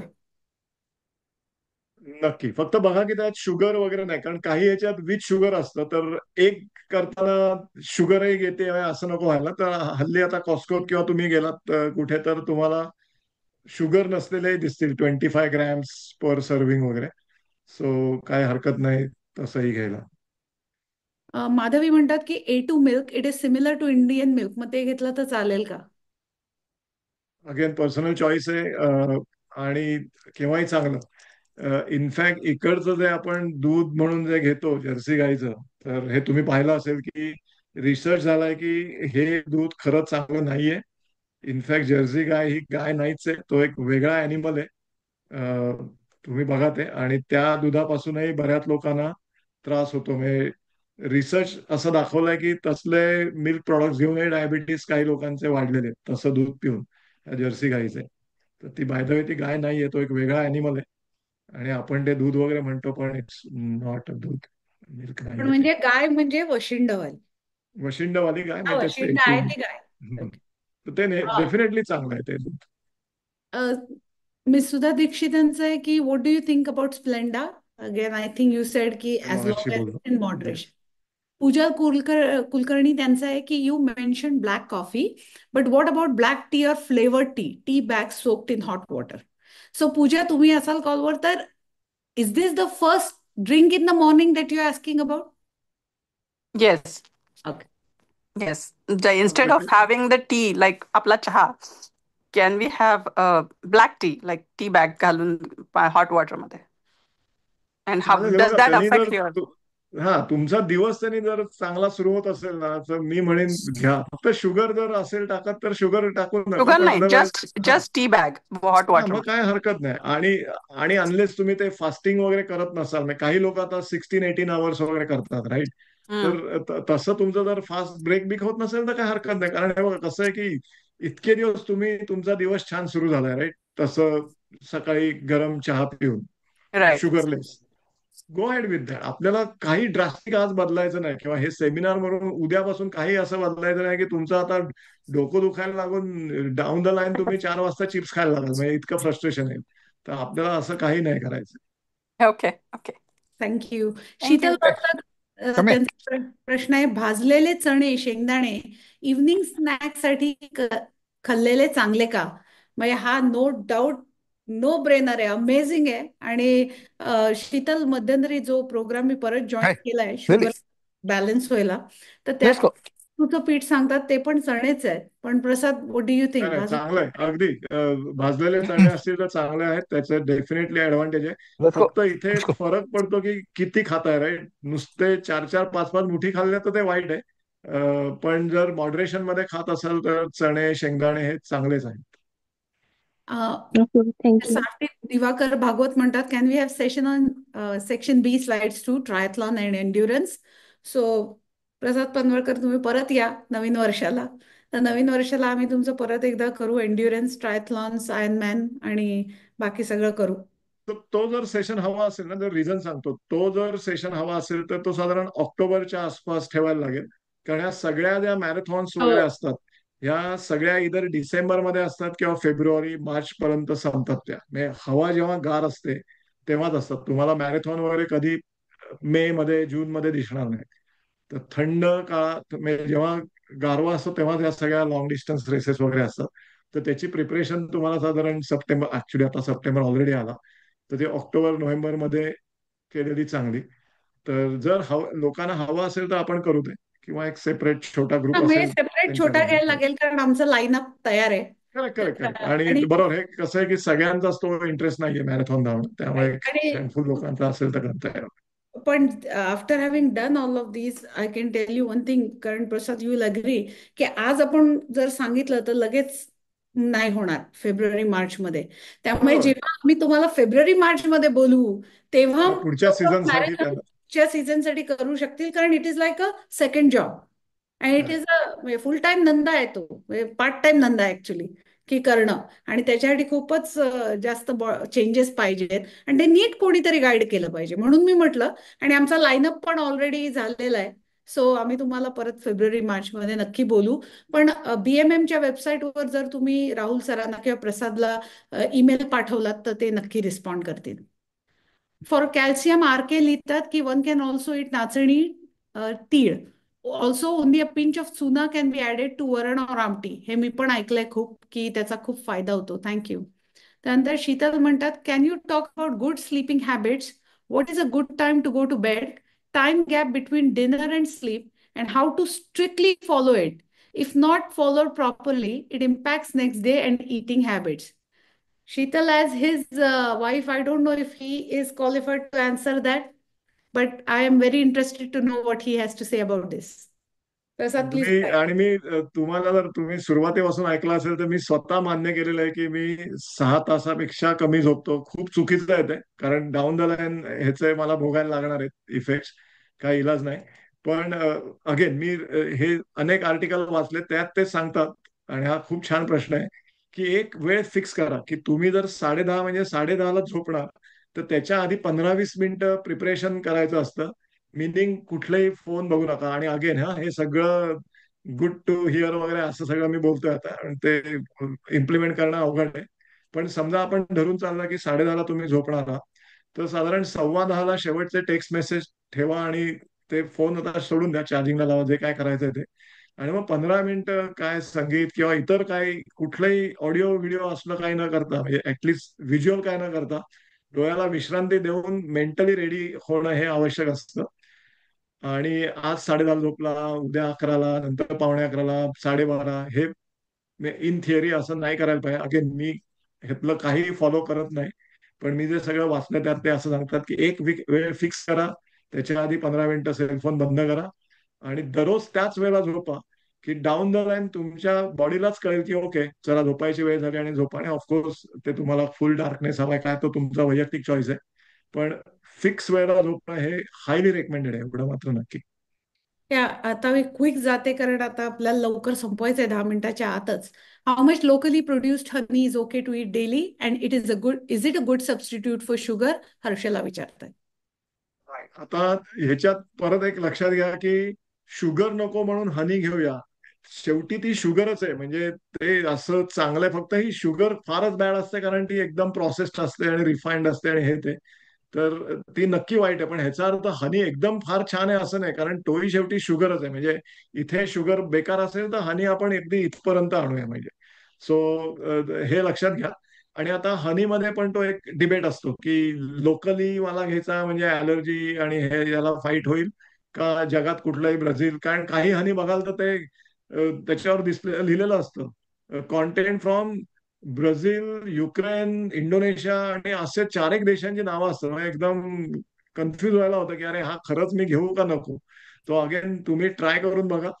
जसं ते लहान मुलाला अगदी छोटं चाटण देतात तसं एकदम मोठी बाटली आणू नका, छोटी बाटली आणा आणि ट्राय करा की लोकली घ्यायचंय. पण लोकलीला ऍडव्हान्टेज आहे कारण तिथल्या अलर्जीजला तुम्ही फाईट करू शकता असं लोकांचं म्हणणं असतं. तर अगेन पण म्हणून काय फार चांगलं आहे असं नाही, हनी शेवटी शुगरच आहे आणि ऍडिशनल शुगरचं सेवन हे बेकारच आहे. चिया सीड्स, श्री म्हणतात चिया सीड्स कशामध्ये भिजवून खायला हवेत? ऑलमंड मिल्क इज गुड और water is recommended? Personal choice आहे. म्हणजे मी स्वतः चिया सीड्स पाण्यात भिजवतो 3 चमचे. इतके दिवस 2 चमचे बघत होतो, परवाच मी बघितलं तर सर्विंग साईज 3 चमचे दिलेलं होतं. मग आता हल्ली गेले काही दिवस 3 चमचे टाकतो पाण्यातून. पण काही लोक दुधातून वगैरे भिजवून ठेवतात किंवा तसे खातात. तर पर्सनल चॉईस आहे. भूषण, तुम्ही लिहिलेत how to know next lineup of session schedule. Please join Balak Palak group, कारण आम्ही लाईनअप केलेला आहे आणि मी ऑलरेडी अकॅडमिक इयर सारखं ते लाईनअप केलंय मे पर्यंत. आणि आम्हाला अजून 2 टीममेट्स पण मिळालेत, रश्मी खामकर साठे आणि मंदार नांगरे. हवेवर मध्ये काही काही जण खूप इंटरेस्टिंग वक्ते येतात. आज सकाळीच मी आफळे बुवांना भेटले, थँक्स टू प्रसाद. आणि त्यांना मी रिक्वेस्ट केली होती की आफळे बुवांना, की जे चारुदत्त आफळे, आणि त्यांना मी सांगितलं की आफळे बुवा प्लीज आमच्या पेरेंट्ससाठी एस्पेशली तुम्ही एक सेशन घ्याल का? आणि सिमिलीज बिटवीन आपण जे काही आपल्या कल्चरबद्दल माहिती आहे आपल्याला आणि त्याच्यात मी अनुषंगाने कसं ग्रूम करायचं मुलांना, तर त्यांची अवेलेबिलिटी लगेचच आहे. आणि त्यानंतर नाहीये कारण ते बीएमएमशी टायअप करून दुसरा प्रोजेक्ट करतायत. तर मग त्यांना आम्ही मध्ये आता आणणार. पण I had already set up a lineup. पण unfortunately because we want to provide the best quality things to all of you and we do not know की आमचे वक्ते कधी अवेलेबल होतील त्यासाठी आणि त्यांचा टाइम पिरियड काय आहे. पण please join Balak Palak. We at least give couple weeks before a heads up to join and let you know what session is coming up. पण मंडळी, जे कोणी आतापर्यंत एवढे 86 लोक अजून थांबले, आता नेक्स्ट सेशन जे आम्ही करणार आहोत ते दुसरं होणार होतं, वेगळं होणार होतं. परंतु चारुदत्त आफळे ते इथे या सेशनवर येणार आहेत आणि ते आपल्याला पेरेंटिंग, ग्रूमिंग याबद्दल आणि आपला स्वतःचा विकास कसा करायचा जीवनशैलीत राहून या, तर ते सांगणार आहेत. तर तुम्ही अवश्य बघा. Please be stay tuned for that. आणि अजून काही प्रश्न आहे? प्रसाद बोडस लिहितात की 9:45 PM local time phone on do not disturb mode, 15 minutes of printed media reading on paper. That is excellent. That is, if you are following this, hats off. माझ्या घरी नक्की या आणि माझ्या नवऱ्याला पण तुम्ही ते गाईड करा. इट इज अ हे मी ना सगळं ऐकलेलं आहे, वाचलेलं आहे, पण मला स्वतःला जमलेलंच नाही आतापर्यंत इम्प्लिमेंट करायला. सो एक ओके, सुप्रिया म्हणतात Rujuta Diwekar says that you should eat the same food your grandparents used to eat. They never ate foods like broccoli, kale, chia seeds, avocado, but we eat them here. What is your opinion? नाही नाही, बरोबर point आहे. म्हणजे आता कसं आहे की unfortunately किंवा फॉर्च्युनेटली आपण आता इकडे आलो, आता ही आपली कर्मभूमी आहे आणि हे ट्रान्झिशन होणारच आहे. म्हणजे आपण वाढलो सगळं. आणि मी हा एक्झॅक्ट इंटरव्ह्यू मी पण ऐकलेला आहे रुजुता ताईंचा. आणि बरोबर आहे, त्यांचं म्हणणं बरोबर आहे. जर आपण महाराष्ट्रात असू तर तिथलंच लोकल फूड खा. पण आता नाही म्हटलं तरी आपली आता ही कर्मभूमी आहे, आपण आता इथेच राहणार आहोत. तर तो बदल आपल्याला करायलाच लागेल, कारण आता आपल्याला तर महाराष्ट्रातलं मिळणार नाही. आता हे गुआकामोली आणि हे सॉरी अवाकाडो वगैरे ही फळं काय आपल्याला भारतात नव्हती, राईट? तर नाही म्हटलं तरी आपल्याला आता इथे जे मिळतं तेच खायला पाहिजे. पण तो मुद्दा त्यांचा बरोबर आहे की लोकली ग्रोन खाणं जास्त करा. पण आता अनफॉर्च्युनेटली अमेरिकेत जर तुम्ही बघाल तर ही आपल्या इथे येणाऱ्या बऱ्यापैकी सगळ्या भाज्या मेक्सिको, ग्वाटेमाला, होंडुरास म्हणजे चिबे अगदी ऑल द वे तिथपासून आलेल्या असतात, फळं म्हणा किंवा भाज्या म्हणा. तर तसं लोकली ग्रोन काय मिळणार आहे माहित नाही, पण आता ही रियालिटी आहे. ती मान्य करायलाच लागेल. ओके मंडळी, आता we are running out of time आणि 9:40 आपण ऑलरेडी एक्सीड केला time. But thank you so much Prasad, खूप खूप धन्यवाद आल्याबद्दल. पुन्हा आमच्या सेशनला या, तुम्ही नेहमी असता सुरुवातीला स्वागत करायला सगळ्यांचं. पण it was a pleasure having my on husband as the expert. It was a very lovely evening. Thank you for the healthy talk. आणि मंडळी, पुढचं आमचं सेशन पुढच्या 1-2 सेशन्समध्ये आफळे बुवा येत आहेत या पर्टिक्युलर बालक पालक सेशनवर. माझे पर्सनली ते फेवरेट आहेत. अतिशय सुंदर मंत्रमुग्ध करणारं बोलतात, सुंदर कीर्तन करतात. तुम्ही त्यांच्याबद्दल बघू शकता विकिपीडिया किंवा इतर ह्याच्यावर, चारुदत्त आफळे. तर त्यांचं प्लीज मिस करू नका. आणि आम्ही एक ग्रूमिंग सेशन पण घेणार आहोत, की जसं आज हेल्थचं घेतलं तसं आपण जेव्हा अमेरिकेत येतो तेव्हा आपल्याला माहिती नसतं की कसं ड्रेसअप करायचं आहे किंवा कसं आपण स्वतःला प्रेझेंटेबल करायचंय, पुरुष आणि दोन्ही स्त्री, की तुम्ही कुठले कॉम्बिनेशनचे कपडे वापरा किंवा बेल्ट जो असेल तसा शू पुरुषांसाठी, किंवा कुठले रंग बायकांसाठी, पण कुठल्या इव्हेंटसाठी ओकेजनसाठी कसं करा, हे मला कळायला खूप वेळ लागला. आणि I don't want you guys to reinvent the wheel. So मी जेव्हा गुगलवर टाकलं गुगल पोल, तेव्हा खूप लोकांनी त्याला प्रतिसाद दिला. It was actually the second best session recommended after the health and nutrition. So आपल्या रश्मी खामकर साठे आणि त्यांचे यजमान, ते दोघंही घेणार आहेत तो सेशन. तर तो पण मिस करू नका. आणि we have a very wonderful line up आणि इतकाच छान प्रतिसाद मिळतोय. पुन्हा एकदा प्रसाद आणि राहुल सर, तुमचे खूप खूप धन्यवाद, आभार. राहुल सर, तुम्ही सांगता केले तर चांगलं होईल. सगळ्यांना शुभरात्री माझ्याकडून आणि अशीच संधी द्या. Rahul sir, please go ahead. नाही, एवढा उत्तम आणि सुंदर सेशन घेतल्याबद्दल प्रसाद सर तुमचे आभार.